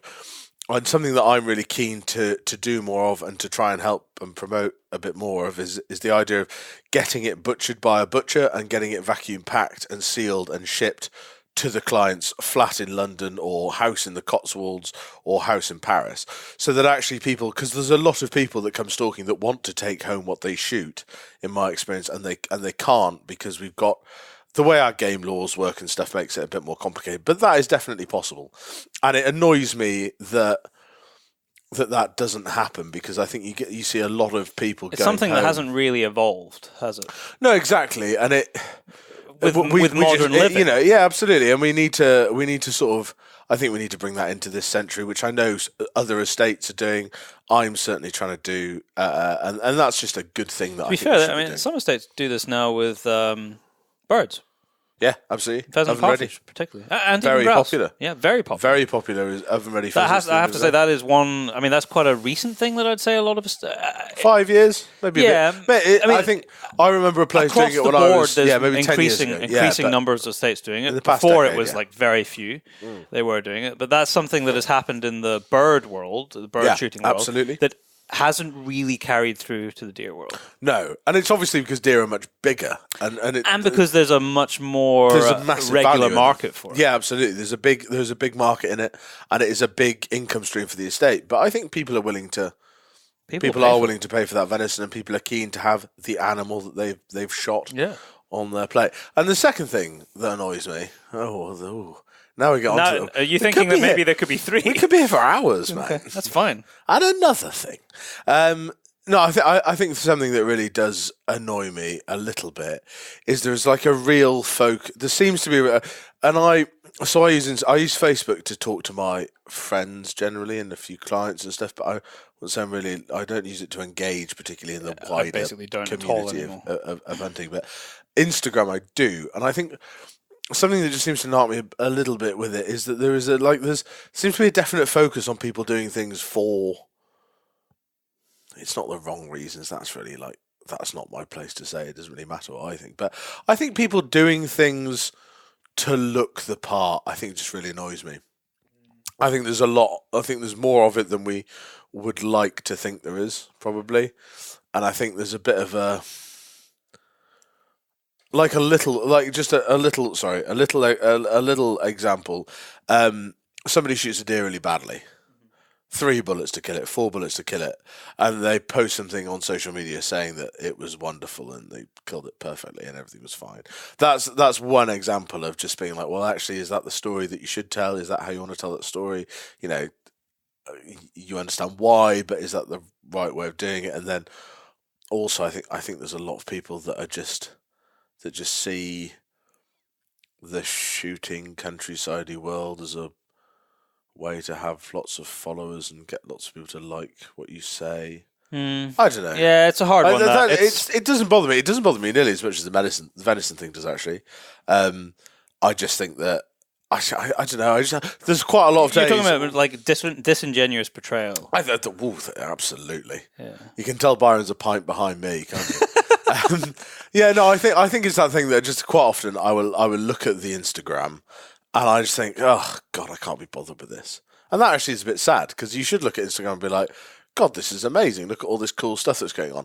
But actually, you read what people say sometimes, and it's just like, oh, I just can't be bothered. But that's probably I'm probably just miserable. Maybe you're just a miserable old person. Man before your time. That is probably true, yeah. I think there is something in that. I think there is something about... this goes beyond hunting, though. It's like that social media presence... which is only showing the best, shiniest parts of your life. I suppose so. Yeah, it's like the highlight reel. And of course, everybody wants to look awesome and, showcase, the best of what they're doing. And I think that rolls over into the hunting world. And it gives I think the greatest danger is that for people new into it, either young people or coming new into it later in life, is it maybe gives a false portrayal of what it's maybe about on a regular basis, because most of the time you're not doing all the cool things. You're just there existing in an environment. And I think it drives people to seek out those highlights, the end result. What you do after, not as the culmination of your career or anything like that, but the bits. I think that it maybe people rush past really awesome bits that I look back on from my, oh God, I was going to say journey then, and that's just I thought you were going to say childhood. You basically are a big child. Yeah, I'm a massive child. But, things I look back on from when I was getting into, I just remember the joy of hunting rabbits as like a relatively young kid. Stuff like that, which if I came to it at the age I am now, you probably that skip joy over that. would still be there. Yeah, I think it would be. Yeah, I think it would be. I see. My perception is that quite often those very informative early experiences, which seem quite trivial in a way to some extent, compared to the majesty of taking a red stag on a pony off the hill, get skipped over quite easily. But they really are. If I was to think about what has shaped me as to the person and the hunter I am today, it's probably more those early experiences on my journey. It's probably more those early experiences than anything else. It's scoping myself with an air rifle at 3 or 4 years old, under the custodianship of my dad, and crawling along in long grass, chasing rabbits with him and shooting crows at trees. And I've got some phenomenal memories of that. And I think part of that problem actually is people that come to the sport late often it's not sexy, skip that. Those things, right? No, they're not, are they? Nobody likes. Yeah, cutting about with a 2-2 biffing rabbits is not. it's not sexy. It's not sexy. You don't get cool Instagram pictures from it necessarily. No. And I think that's a shame. And I think therefore I think my gripe with it, maybe, I don't know if this is what I was talking about before or not, but I think it's easy for people to come to it later in life, especially, or maybe even just people that come to it young in life, but come to it now through social media. Okay. Or because I think, I'm just trying to think, if I started, let's say I started playing golf now as an adult. I've never ever played golf. I don't know anything about golf. I've never played golf either. I don't think there's any reason to. No, but let's say hypothetically, That's just lost about 20% of our listenership. let's say hypothetically, you and I start playing golf. We would probably follow some golf people on Instagram. Yeah. We would probably read some golf magazines, and actually, if all that you saw on Instagram was people playing. The problem is I don't know enough about Is your golf. analogy completely breaking down? Yeah, it's because I don't know anything about golf. I think I see what you're trying to say. You know what I mean? It's like if that's how you've come to this world. If you just turned up and you looked at... And to be fair, maybe I'm guilty of this as well, because if you... Well, no, because that's all I really do. I've not shot a rabbit in bloody years. But if you turned up and you looked at the average, like, high following, if that's the term, is that the term? Like, Instagram page... You would see like all the cool, sexy stuff, like you said, like stags on horses and shooting pheasants or shooting grouse or salmon fishing wherever. They're the things that make the highlights reel in inverted commas, and people, I think, just dismiss the idea of shooting rabbits. I think if you start shooting rifles in your 30s because you want to get into deer stalking. I think it would be easy to miss the genuine joy and excitement and love of squeaking foxes into a lamp. Because we did that because we didn't have any money. Like, we'd have gone red deer stalking every day as kids if we could. Yeah, damn right. It wasn't there. It wasn't accessible. Yeah, it just wasn't in the back garden. What was in the back garden was foxes to shoot on lamps for farmers locally. Yeah. And so we went lamping, and we loved, and I still do kind of love lamping in a way. I love lamping when the problem up here is there's not enough foxes to make lamping fun. In Cumbria, there's quite a lot of foxes, so it can be quite a good crack. But that like shooting foxes in the lamp and shooting rabbits to the 2-2. I mean, to be fair, when was the last time I did shoot a rabbit? Probably quite. I shot rabbits at Auckland for the GWCT. Okay. But that was mainly at the model farm. Yeah, because they had a really big rabbit problem, and I went and gave them a hand with that. So we shot some rabbits there a couple of years ago. I did Instagram some of that actually. But yeah, maybe that annoys me that that's not the really sort of grassroots portrayed. things very often. Yeah, maybe that would be a cool. Over. Maybe that's something that Bass could do that would be really good. Would be like have a really grassrootsy, like this is how you shoot rabbits. Well, that would be good. Or maybe that would throwing be an idea out there. I don't know. Yeah, maybe.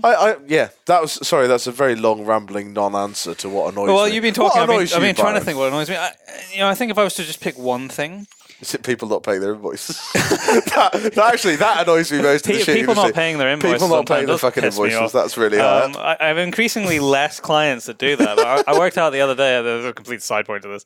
I think we've had something like close 80 odd different clients since we started our business. Seems like a lot. And some of them might just be one job, some of them are repeat clients or whatever. And something like 7 out of 10 clients I probably have to chase for an invoice. People that pay on time. The ones are freaking awesome. The small number that I have, massively appreciate. And I will go beyond, what I've been paid for because I know that they'll pay. But the idea, like I have invoicing software to track all of mine.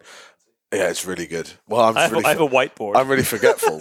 I have a whiteboard, and that's how. And I look at my invoicing app, and I bet if we looked at it now, there would maybe be one invoice with black writing, and then there'd be more invoices with red writing saying how many days they're overdue. Very, very few people pay me on time. This is a massive sidetrack. It is. Sorry. It is one thing that pisses me off, yeah. I don't know how... I don't know what... we must have had a discussion about that recently. Probably.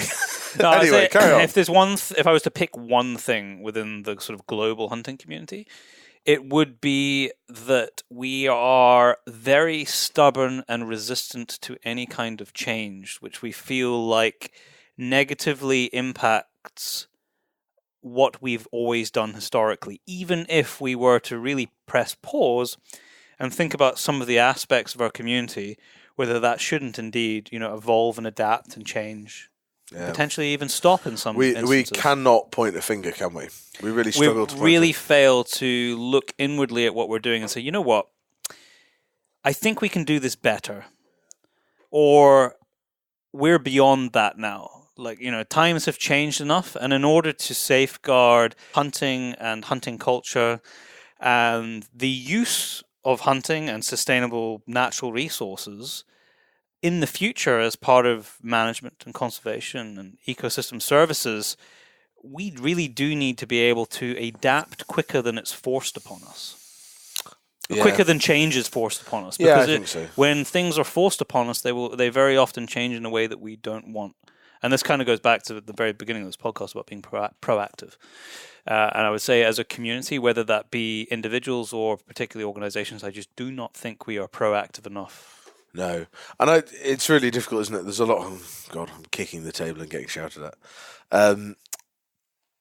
There's a lot of stuff. I was speaking to somebody the other day that there's now a consultation in the Cairngorm National Park about ATVs. Yes, I did hear this. And this is now, apparently for some people, this is a really big deal about how much people are using ATVs and how much keepers especially are using quad bikes and cats and all these things. And it's really difficult because there was a school of thought that said, well, before there was quad bikes, there was a lot more gamekeepers. You didn't have to cover as much ground.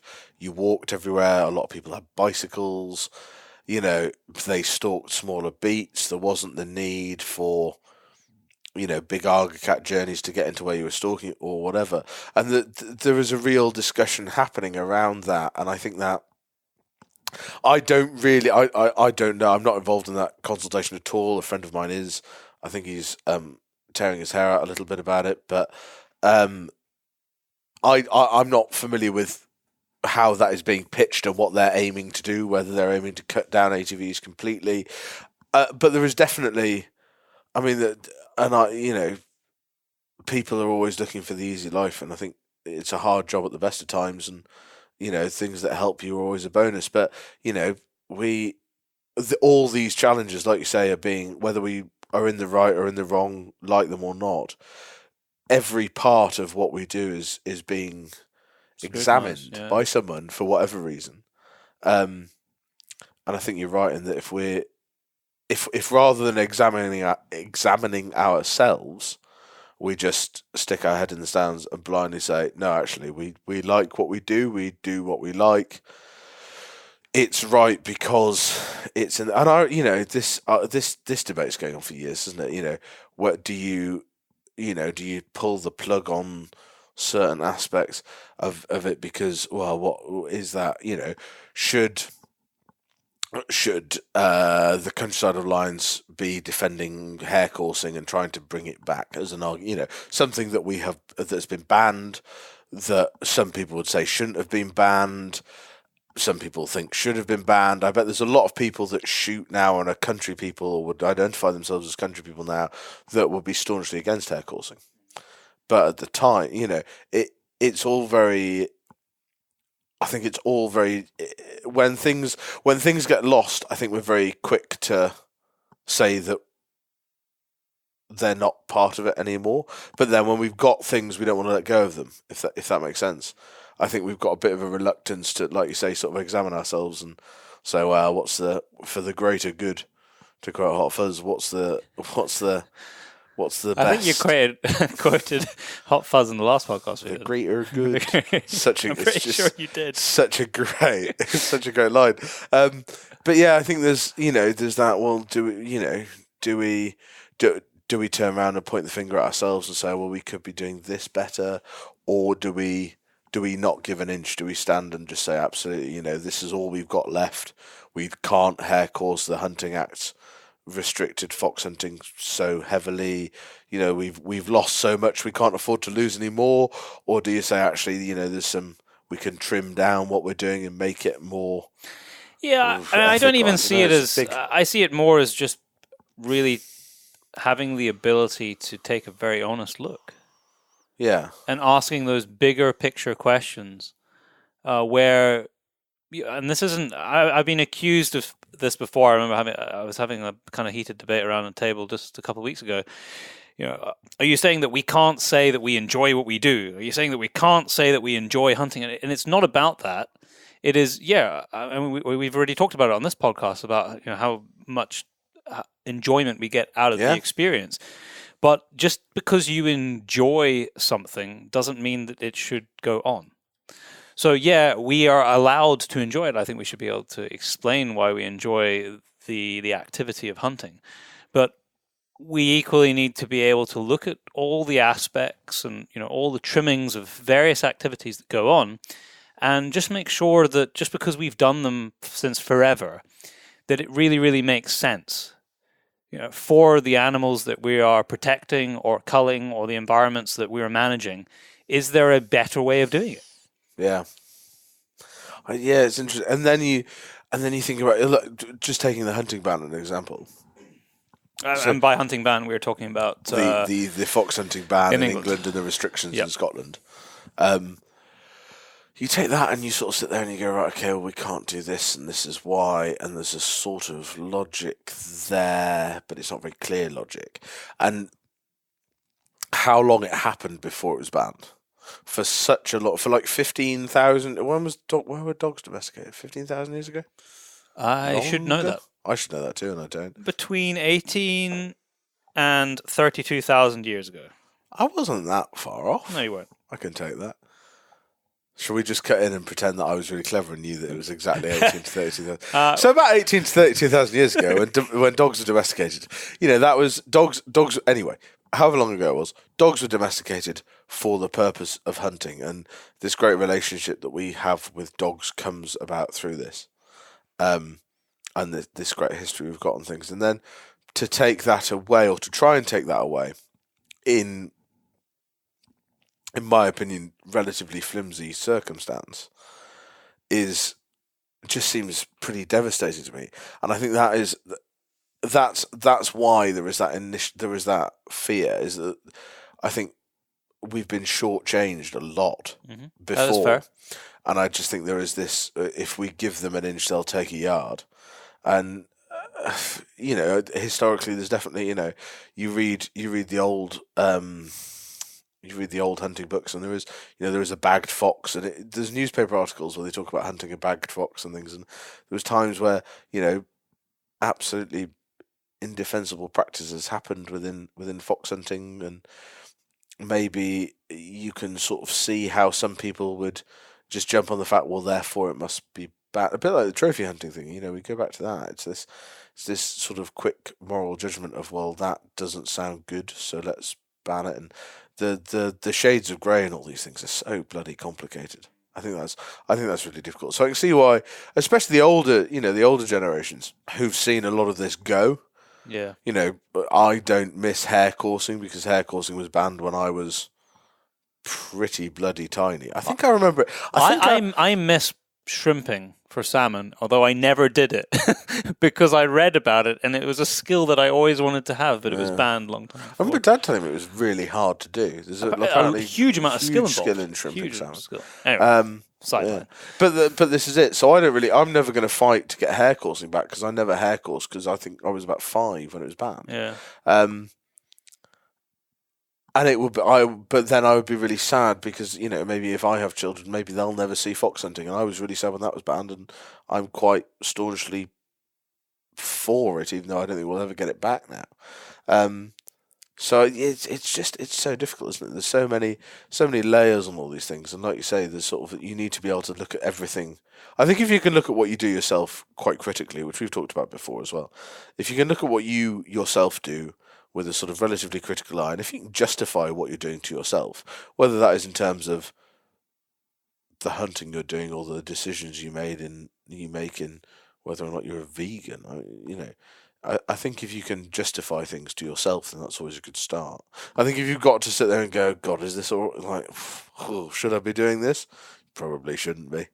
It's always a good sort of a good bit of wake up. But yeah, I think there's definitely some sort of self-identification for it, isn't it? Because like you say, otherwise we're never going to get ahead of the curve. We're always just going to be chasing our tail. Yeah, it's a hard one. I mean, that's why we do this podcast. It's why we're involved in Modern Huntsman. It is to evolve and adapt the narrative, to make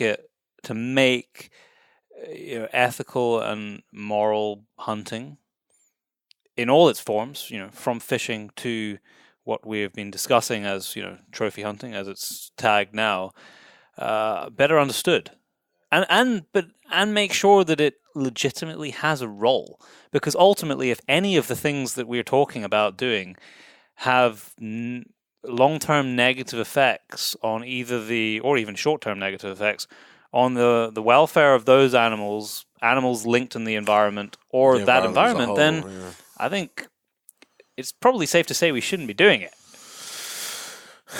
Yeah. No, I think that's a fair point. I think the really interesting thing,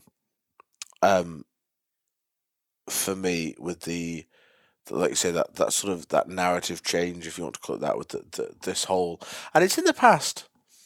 Will it be in the past? When did you do your first series of films, you and Daryl? When was that? When was 4 years ago. That was called Into the Wilderness. Yeah, 4 years ago. So that was 4 years ago. I'm trying to think what I thought about the industry before then. Let's say, because I would say you were I remember the first sort of, in very much inverted commas, like deep sort of narrative film that I saw was a film called Searching for West. Oh yeah, brilliant! It was Sitka Gear. That was probably about 7 years ago. Yeah, that was a long time ago, and that was actually it was that film that I first saw Sitka Gear, and then they made a lot more films. They did, yeah. A lot of that was under Brad Christian, who we interviewed on the podcast. Not that was it really? Yeah. I did not know well, he was involved, he wasn't there when Searching for West was made, but after. Yeah, and I think that was that. And I remember watching Searching for West when I lived on Speyside, and I remember watching it and thinking, "Holy shit! I've never seen." Because do you remember? I'm trying to think what we had. Like Field Sports Britain's been going a long time, and that's there was nothing like Searching for West. Because Searching for West, if I'm not mistaken, even came before Donnie Vincent's first film. Yeah, possibly. I think so. I struggle with Donnie Vincent. Yeah, that's probably a really unpopular thing to say, isn't it? In what way? I don't identify. I sort of. I don't know. I've watched one of his full length films. And Which one? It was beautifully shot. Was it the one about Steve, the whitetail? No, it wasn't. It was about the Terra Nova for the on the island. Yeah, yeah. It was that, I think. I don't know. I struggle. I just struggle with it. It's just not for me. But then, to be fair, and this is when I first watched your and Daryl's film, I wasn't a massive fan of that. This is a revelation on the podcast. 4 beers in, and it's a slowly. It's all coming out. Sam. Take me 3 years. Well, I think we're done. To finally infiltrate, separate Byron from Daryl, and then character assassinate their early work. But I did, because I remember I watched the film. We were talking about it earlier, weren't you? You went and shot a stag on Skype. Yeah, we were. And I remember watching that. I remember the first time I watched it, and I was like, "Well, this is weird because that's not what that wasn't deer stalking to me." It was very. That was very different. I didn't know about you. You wrote in the sporting rifle. Yeah. And I didn't. Other than that, I don't think I was aware of you at all. It was a long time before we met. Yeah. And I watched that, and I don't know if I watched it with someone or what, but I just remember thinking that, well, that's just not for me, because that's not what It's not traditional stalking. It's not traditional stalking, and I remember just sort of thinking, I don't know if that. I don't know, and then I watched. You made a few of them, didn't you? Because 6. My memory is terrible. But there was another film where you were just up the road from you. Oh, Invermark. Yeah, you were sorting Invermark. road here. And I didn't know if I was allowed to know where you were, but yeah, you were Invermark. And you were stalking road here, and that I really liked. Huh. But I remember that first film when you're on Sky. I'm just going, are these Scottish people trying to make Scotland like America? Is this like trying to? Or is that, and now I know you, and now I've seen a lot more of what we've spent a lot of time together, and we've talked about a lot of stuff and everything else, and seen a lot more of your films. I know that's actually what you just went out to do what you enjoy doing, which I have a lot of respect for and I really like. And it's not that I object to that, I don't have a problem with what you did. I just remember watching the film and just being like, it's not really for me. And I think that's the Donnie Vincent thing. Although what he does is really cool. It is it's a very different world, and he goes into it in a depth that is very unique to him. Yeah, and I don't know whether that is too deep for me, whether I'm just not. Maybe you're not deep enough, Sam. I think there was probably a lot in that. Because the counter to me, like one of the great motivations for myself and Daryl starting our company was the first Donnie Vincent film I ever saw. I was like, Really? holy shit! Like, I have not seen this does not exist in Europe. Yeah. There is Searching for West. Yeah. There was maybe one other Sitka film at the time, and there was Donnie Vincent, and at the time, Uncharted, I think, had maybe just started with Jim Shockey, which was still to this day is an incredible series. I've never watched any of Jim Shockey's The films. first season of Uncharted is exceptionally good, Yeah. and his son Branlon, who was the director of photography, that is brilliant. Right. I haven't seen the later ones, but the first season I have, and it's amazing. See, I remember watching Searching for West and being like, "Oh, this is something really cool." And at that time, fly fishing films. Films were ahead of the Fly curve. fishing films have always been a bit ahead because fly fishing is cooler. It is. Fly fishing sits with mountaineering. It shows at those kind of festivals. Yeah, absolutely. And you can see. I mean, Frontside. I don't know if you've ever come across Frontside Fly and people like that, but they were making like really fantastic films. Beautifully shot. I think About one of the fly fishing issues at that that fly time. fishing films have, and I think it's got worse rather than better, is that it has become fly fishing porn with very little narrative. No, and I like Beautifully shot films with zero substance. And I Not all of completely them, agree with that. but And a lot of there was a period of time. There's a wonderful film, and I have a strange. So I'm just thinking of I'm a great admirer of artistic films, and I'd like to think that I have a little understanding of it because I have dabbled and been around film production a little bit. But there was Searching for West. There was Yeti hadn't started making films at that point. Oh, Yeti made some tremendous stuff. But later on, Yeah. Sitka, Quite a few years after, yeah. because I Last 3 years. just thinking in my head of the films that I really like that are now They had the an Yeti. amazing Marlin one. Yeah, the Yeti films. stunning. I remember I'm watching the first Yeti film that I saw was on YouTube, and I watched it and then watched it immediately again. And I always think Carter that's like, Andrews, I think, was one of my favourites. got a hell of a memory, haven't you? No, it's just I don't. It's shit. I just somehow remember. I'm sure his name was Carter Andrews. Yeah, and so they were Searching for West, and at the same time, there was a wonderful film on. Because I remember Vimeo was quite a big deal then. And there was quite a lot of cool. There was Frontside Fly, who are a Scandinavian bunch of guys making trout fishing films mainly, who made some really great, kind of not. I wouldn't say basic would be very unfair to them, but it was their original stuff was very unprofessional. It was Raw. nicely. Yeah, it was raw. That's exactly the term. It was raw. It was really cool, and I identified with that a lot because it was very clear they were just really passionate people, just doing what they love doing, and I really like that. There was also a fantastic film made which I still rate very highly, and as the funny world goes round, there's a wonderful film called Why I Go to Scotland. I don't think I've seen Which this. you don't, I wouldn't be surprised if you made it? hadn't. It was made. Where's it on Vimeo? So it's on Probably Vimeo. not, It's John Gardner is the chap who features in it heavily, and it is a video of him hawking that was made by one of his friends who I think makes stuff for the BBC, but it wasn't a commercial project, but it is just a really beautifully shot, nice film in Morayshire, hawking grouse with pointers and hawks with. Doesn't seem to be on YouTube, but I think it's on Vimeo. Okay.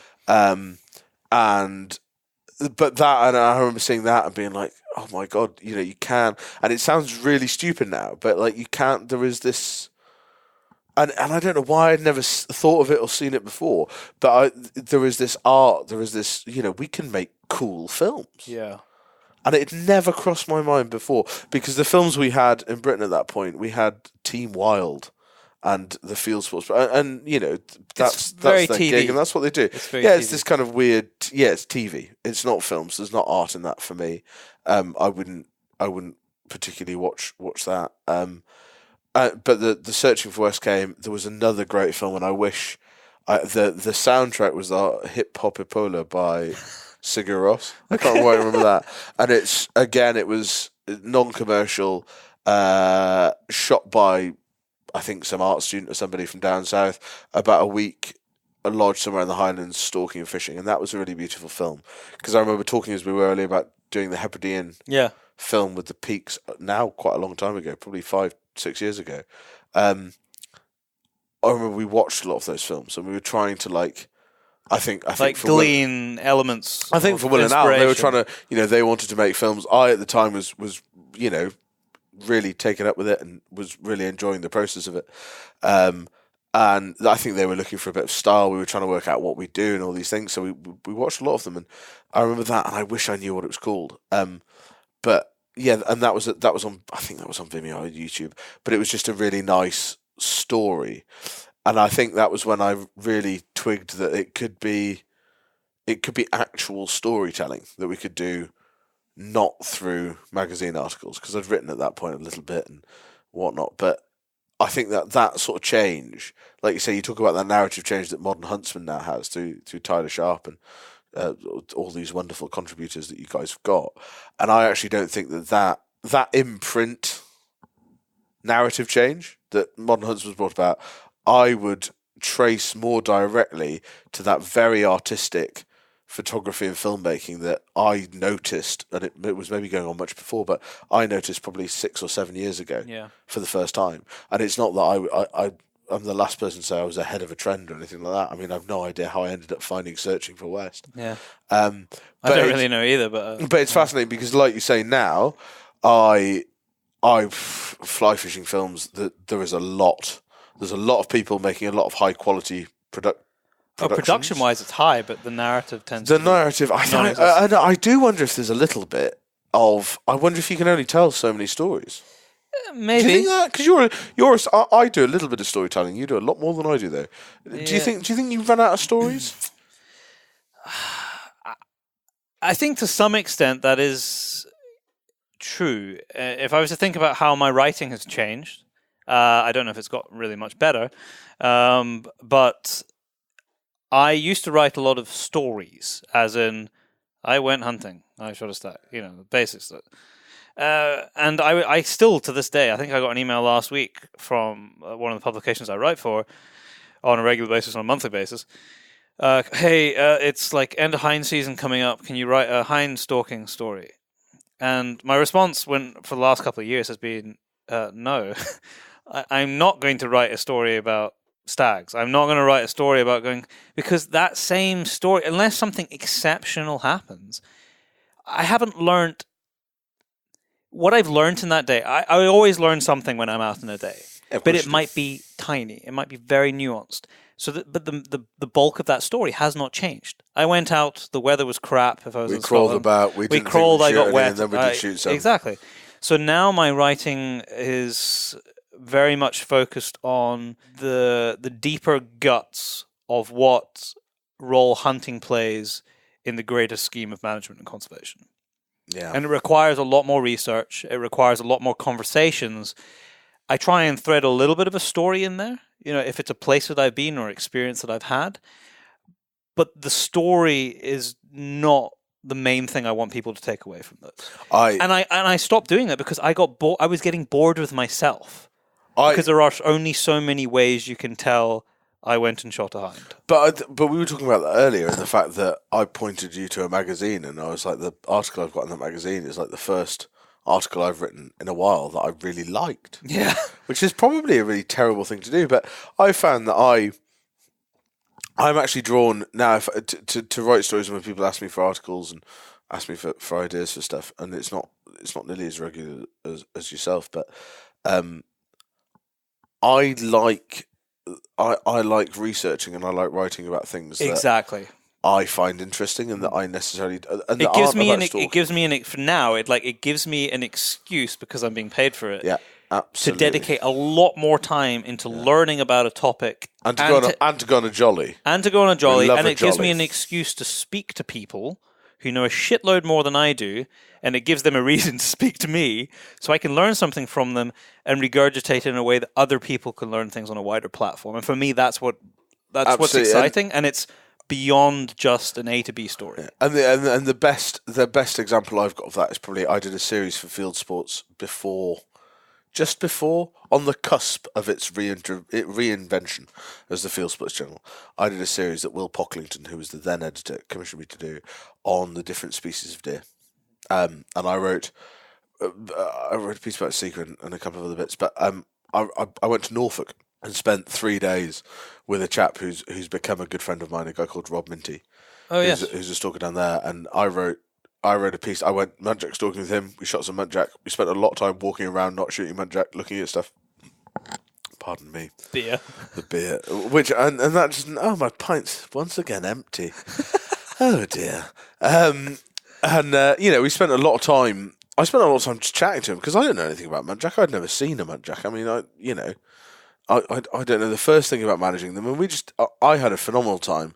I think I was with him for like four days or something, and we talked. The pictures that accompanied that article were about me stalking my first muntjac, and it was mainly nothing to do with me stalking that muntjac, which was really awkward actually because I couldn't see the bloody thing. It was absolutely. I looked over the top of it. I nearly didn't shoot it at all. Because you're used to looking at red deer. Yes, muchos bigger deer. And it was about 30 yards away, mate, sat under this bloody tree, and I just couldn't see the thing. And I did eventually have to shoot Roughly, it. He's like 3 foot shorter than me, so he's like a little hobbit man. So I think you and he are probably looking at them at eye level. And for me, it's like, I feel like I'm looking for marbles. All you got to do is make a ginger joke now, and then we're complete. The ferret himself. So like, and that was one of the most, of all the things I've ever written, that is up there as one of the most interesting, and one of the pieces that I would probably go back and read. Not that I do that, but I think I would go back and read. That was mighty fine wordsmithing there, Sam. Fucking phenomenal bit of writing, Thompson. Oh, God, you're such a genius. Actually, they're all framed. As Brian could have said, every single word I've ever written is... Yeah. No, I think that's why I love writing articles. I love using it, basically, to go and be a bit of a geek. And that's why I podcast. Because exactly. It gives me an excuse to speak to people who might otherwise never speak to me. I certainly wouldn't speak to you. And pick their brains so I can learn more, half of which I forget almost immediately. Not in this podcast. Not in this podcast. We didn't learn anything in this podcast. Very little brain picking, other than the fact that nobody bloody pays us on time. That's going to be the takeaway from this, isn't it? Yeah, absolutely. Podcast number 172, Invoicing, with Sam Thompson. If we label this invoicing, nobody will listen to it. Or a whole brief of accountants will start downloading into this podcast. You never know. That's why I love, certainly, the storytelling that I do. And it's funny. I don't think I could make films. I think I've got the capacity to it. But it appeals to me because it is just storytelling, and it's you have this great ability, and photography and words have that too. And in a lot of words. What I find really interesting is when you read old books. When you read what was I throwing at you earlier? St. John's Sports in the Highlands. God, I should remember what it's called. When you read that, it's incredibly descriptive writing, which I really like. And it's because they were writing... The book was going to be read by people that couldn't see a photograph of it. And in a way, films, I guess, are a bit lazy because with a film you can show people, a bit like with photography, exactly what it is. You don't have to describe necessarily how an elephant moves because you can film an elephant moving and then people know, which I do like about writing. But I think storytelling is... and it's funny when we go back to that like culture and the whole hunting world. I think storytelling is such an important part of that. Like if you think about, I think about some of the best. I think it's one of our problems in the last maybe 2 to 3 decades. Our storytelling has become very one-dimensional. Yeah, and I think if you were to compare stories from the last decade compared to 50 years ago and see the reverence with which and the time taken to talk about the places that people were in and the animals that they were either pursuing or the animals that they encountered along the way, it is very different to the vast majority of writing that you see today. That's very true. And actually, when I just thinking myself about what I read, I will pick up a Lee McNally book just without thinking about it. I'll pick up a book by Grail or by Stephenson or by St. John or by McConaughey, and they are, like you say, very few of the books that I have read and would read again in a heartbeat are younger than 30 years old. There's something to be said in that. Probably. And yeah, maybe... I've got to read Pilgrims, talking about Grail, I've got to read Pilgrims of the Wild. Pilgrims of the Wild is good. Have you read Men of the Last Frontier? Pilgrims of the Wild is the only one of his books I've read, actually. Have you? I've got the... It was given to me by a podcast listener. Yeah, I know, and it's it's a first edition. I know. And you're like, lord this over me, it really annoys me. I've got his complete works, but I don't know why I'm looking around here because it's definitely not here. No, I didn't. No, fuck. I nearly bought it the other day and I didn't buy it. I was going to buy it and then I didn't buy it. I took myself out of it because I own all of the complete works, not in one anthology. Okay. I have a weird penchant for buying old books. I love old books. I love old books. I have a lot of old fishing books. Yeah. I've started to read out with the field sports genre. Quite deliberately so. More I deep like and books thoughtful about books. explorers. I'm reading books about death right now. Oh, that's cheery, mate. It gives you an interesting perspective on life, actually. What do you mean by a book about death? It's called Being Mortal, and it's about the process of getting old and dying, basically, and how different cultures treat or respect or celebrate death, and in that life. There's just a recommendation for a good book, which again I can't. I don't know. I keep looking around as if they'll be on the wall. There's a wonderful book that my father lent to me that I will. Maybe we should do a book review podcast. We should do a book review podcast where I can be incredibly dull. Sorry, carry on. Yes, the interesting thing about this, Anyway, that's my dull person voice that I use. I actually listened to a communal book review recording podcasty type thing on Women's Hour today on radio for while I was driving in. Yeah, it was actually very dull. It is non-stop party on the Into the Wilderness podcast. There's a book my father lent me, which I wish I could remember the name of. A fishing book, but not really a fishing book, and that's something that fishing books do very well. Yes, like very few. Folker said there's more to fishing than catching fish, and I think fishing books have this wonderful ability to sort of be about life but to be on the face of it about fishing. And it weirdly came up, and it was Dad bought one and loved it, and I read it and thought it was very, very good. And all of our listeners are going to be left hanging because Sam I'm gonna work it out. If I can't think of it during the course of this pubcast, then I will find it out, and I'll mention it in the intro. Byron can mention it in the intro, or we can put like footnotes. Yeah. We should do footnotes of like Sam's top 10 reads. Featuring entirely works by Sam Thompson. But anyway, articles 1 to 6. The reason I bring it up is because I was listening to either Yeti's Drifting podcast. I've not listened to that. That's really good with JT Van Zandt. Okay, I might have to look that up. Well worth listening. Some really cool. Don't stop listening to this one, but go and listen to the Yeah, go and while this is playing, go and subscribe to the Drifting podcast by Yeti and JT Van Zandt. But I think it was on that, and they had like a really well-known American fishing writer on it, or it might have been on Meaty. It was an American podcast, a good American podcast, and they had this American fishing writer who sort of has written many, many, many books and was really famous. And they asked him his recommendations, and he brought up this weird little Englishman's book about fishing that wasn't really about fishing, and I'm dying because I can't remember what it's called. We will find it. Tide Lines. Stick it in the intro. Tide Lines is a wildfowling book that's also very good. Tide Lines, is that by that's Eric not Peter Begbie? Scott, is it? Eric Begbie, maybe. Okay. I think Eric Begbie. I've got a wildfowling book by Eric Begbie that's very good.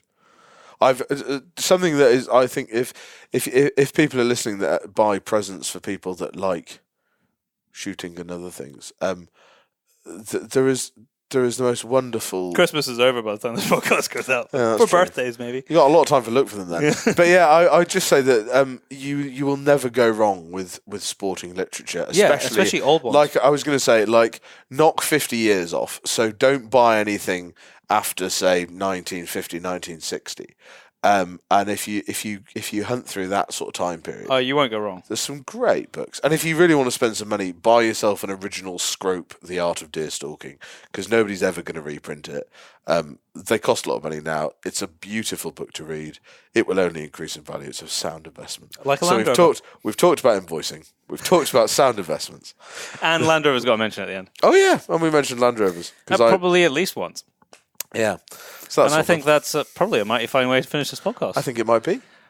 I think we should seriously consider doing a book review podcast. Yeah, we should. Or maybe I don't know, a monthly news one. We should do a Are book you going to be review. moving any closer to where I live? I'm moving to Aknasheen, mate.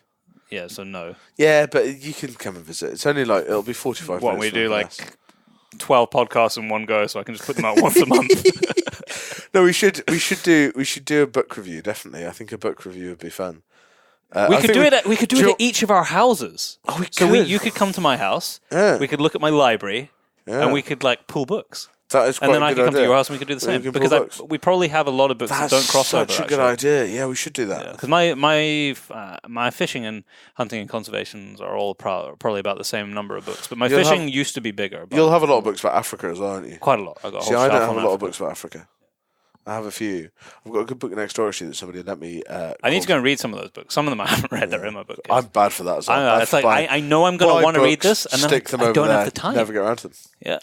But no, I love a good book, and I particularly like. I find it really interesting as well when you can go back and you can look at how, when you can read books from the formation of the things that we take for granted now, like how deer stalking came about. For me, is just a fascinating thing to read about. It is amazing. When there was this whole thing where the idea of professional stalkers was just laughed at because it was unsporting to have someone do it for you, and now you look where we are, and it's all changed so much. So yeah, I think that's a good end point. I also get kicks out of reading my notes because I write a lot of notes in books. Do you in the actual book? In the book, I used to detest the idea of somebody defacing a book. See, that's quite interesting, isn't it? Yeah. But I write them increasingly recently, especially if it's like a paperback. I'll just write it in pen. But I mean, I wouldn't do that for like a first edition or something. But a lot of books are just paperback. They're kind of feel disposable, although they're not to me. I put them in my bookshelf. But yeah, I write notes on them or put little stickies if there's something and underline stuff.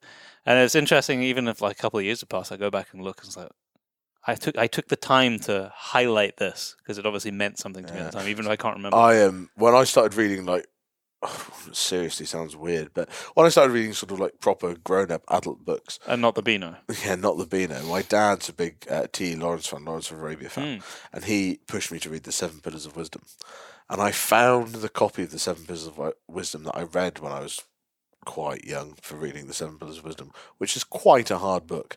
And I found it the other day when I was down at Mum's, and there's like all these post-it notes and stuff stuck in it, and I was like, God, look at all these notes I made. And I was really proud. I was like, God, I was such an intelligent child. And I went back through it, and it's literally just post-its saying, look this up.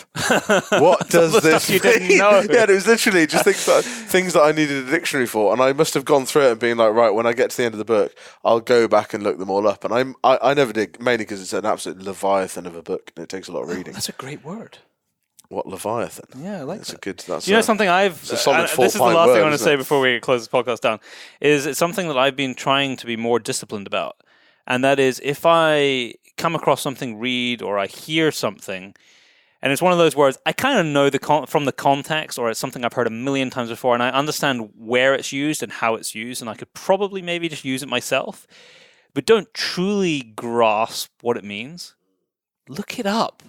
Because there are so many words. If you think about it, now that I've mentioned it, right, there are so many words that get used which we maybe don't fully grasp. And it's like, okay, I've spent years... let me look that up.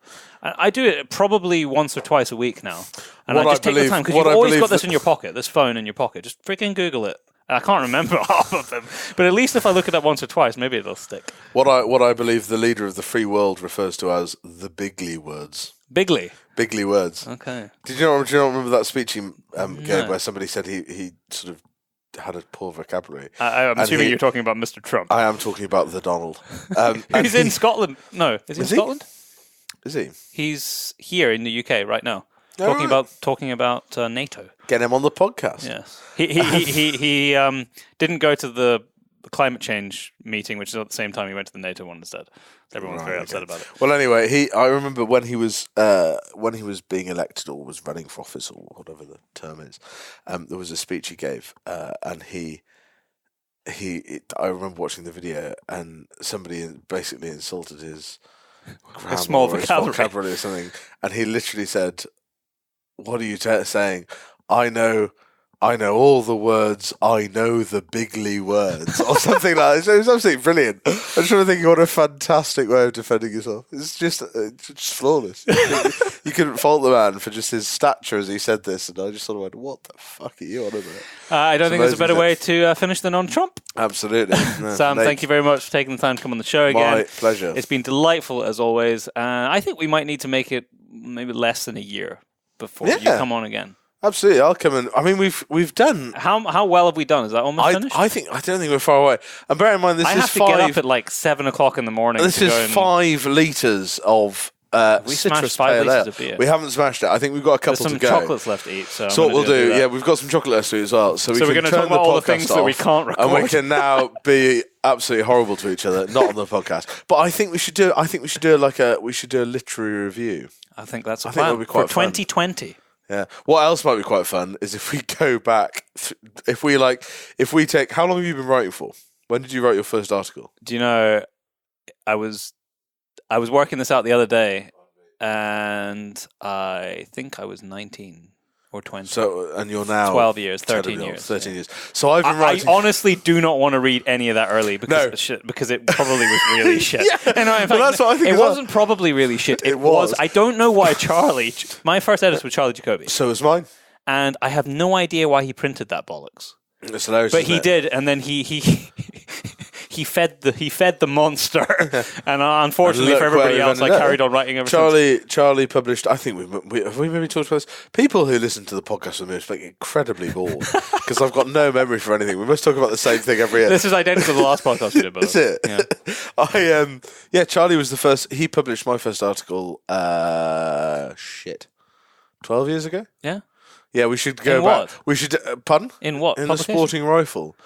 We must be in the same publication then. Maybe I've written in every issue for a decade. Many listeners of the podcast, which you are, if anybody has an issue of the Sporting Rifle, I have it. It'll be in my house. It? Yeah, I have all of them. I have every single one. What you've ever written of anything? Really? I think my mum. The pile would probably get to this roof. I'm not joking. I never wrote very much for the Sporting Rifle because I think they read that and were like, Jesus.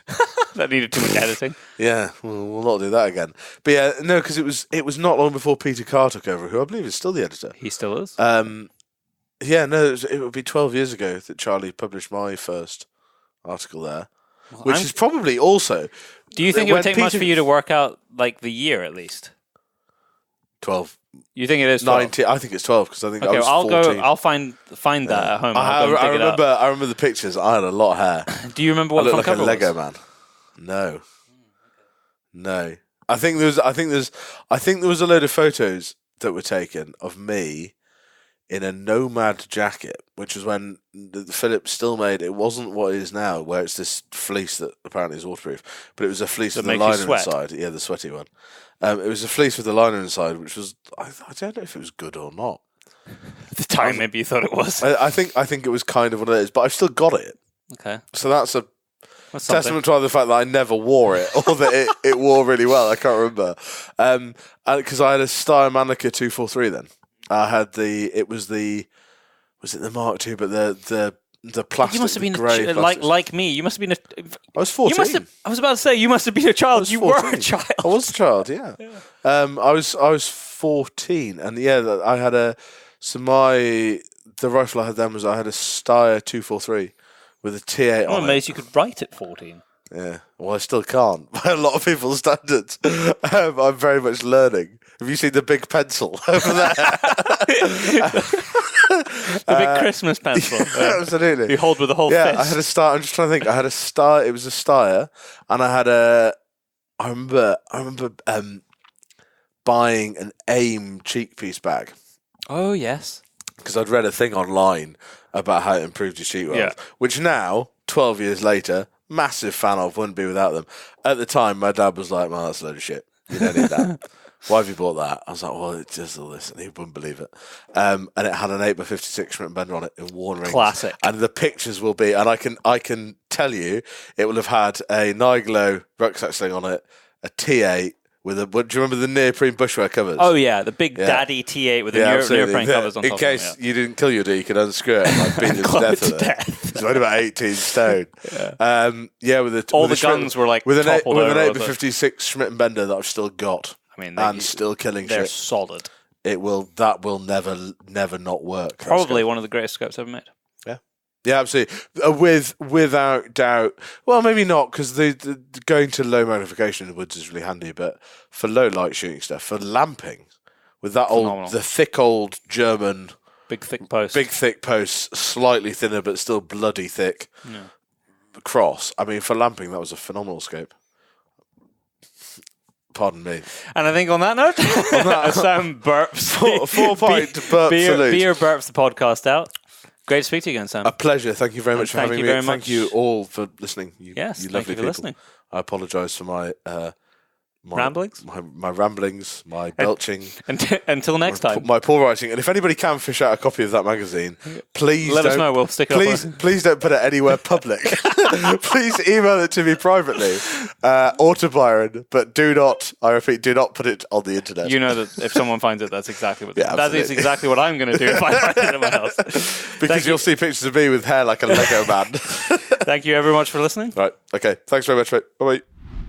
And that's it for another week. You will hear from us in 2 weeks' time. Well, actually, it'll be a little less than 2 weeks' time because this podcast went out late. We'll be back to putting a show out every second Thursday. Thank you so much for listening and joining us at the start of 2020. Don't forget to enter the competition, which we mentioned at the start, to win a copy of Volume 4 Modern Huntsman. Make sure you check out the Northern Shooting Show online and get yourself down there in May. It's going to be a great event. And if it's something that you haven't done for a long time or not done before, go leave us a review on whatever platform you listen to this podcast on. It really helps us reach more and more people. Thank you. Thanks for listening. We appreciate you all. We'll hear from us shortly.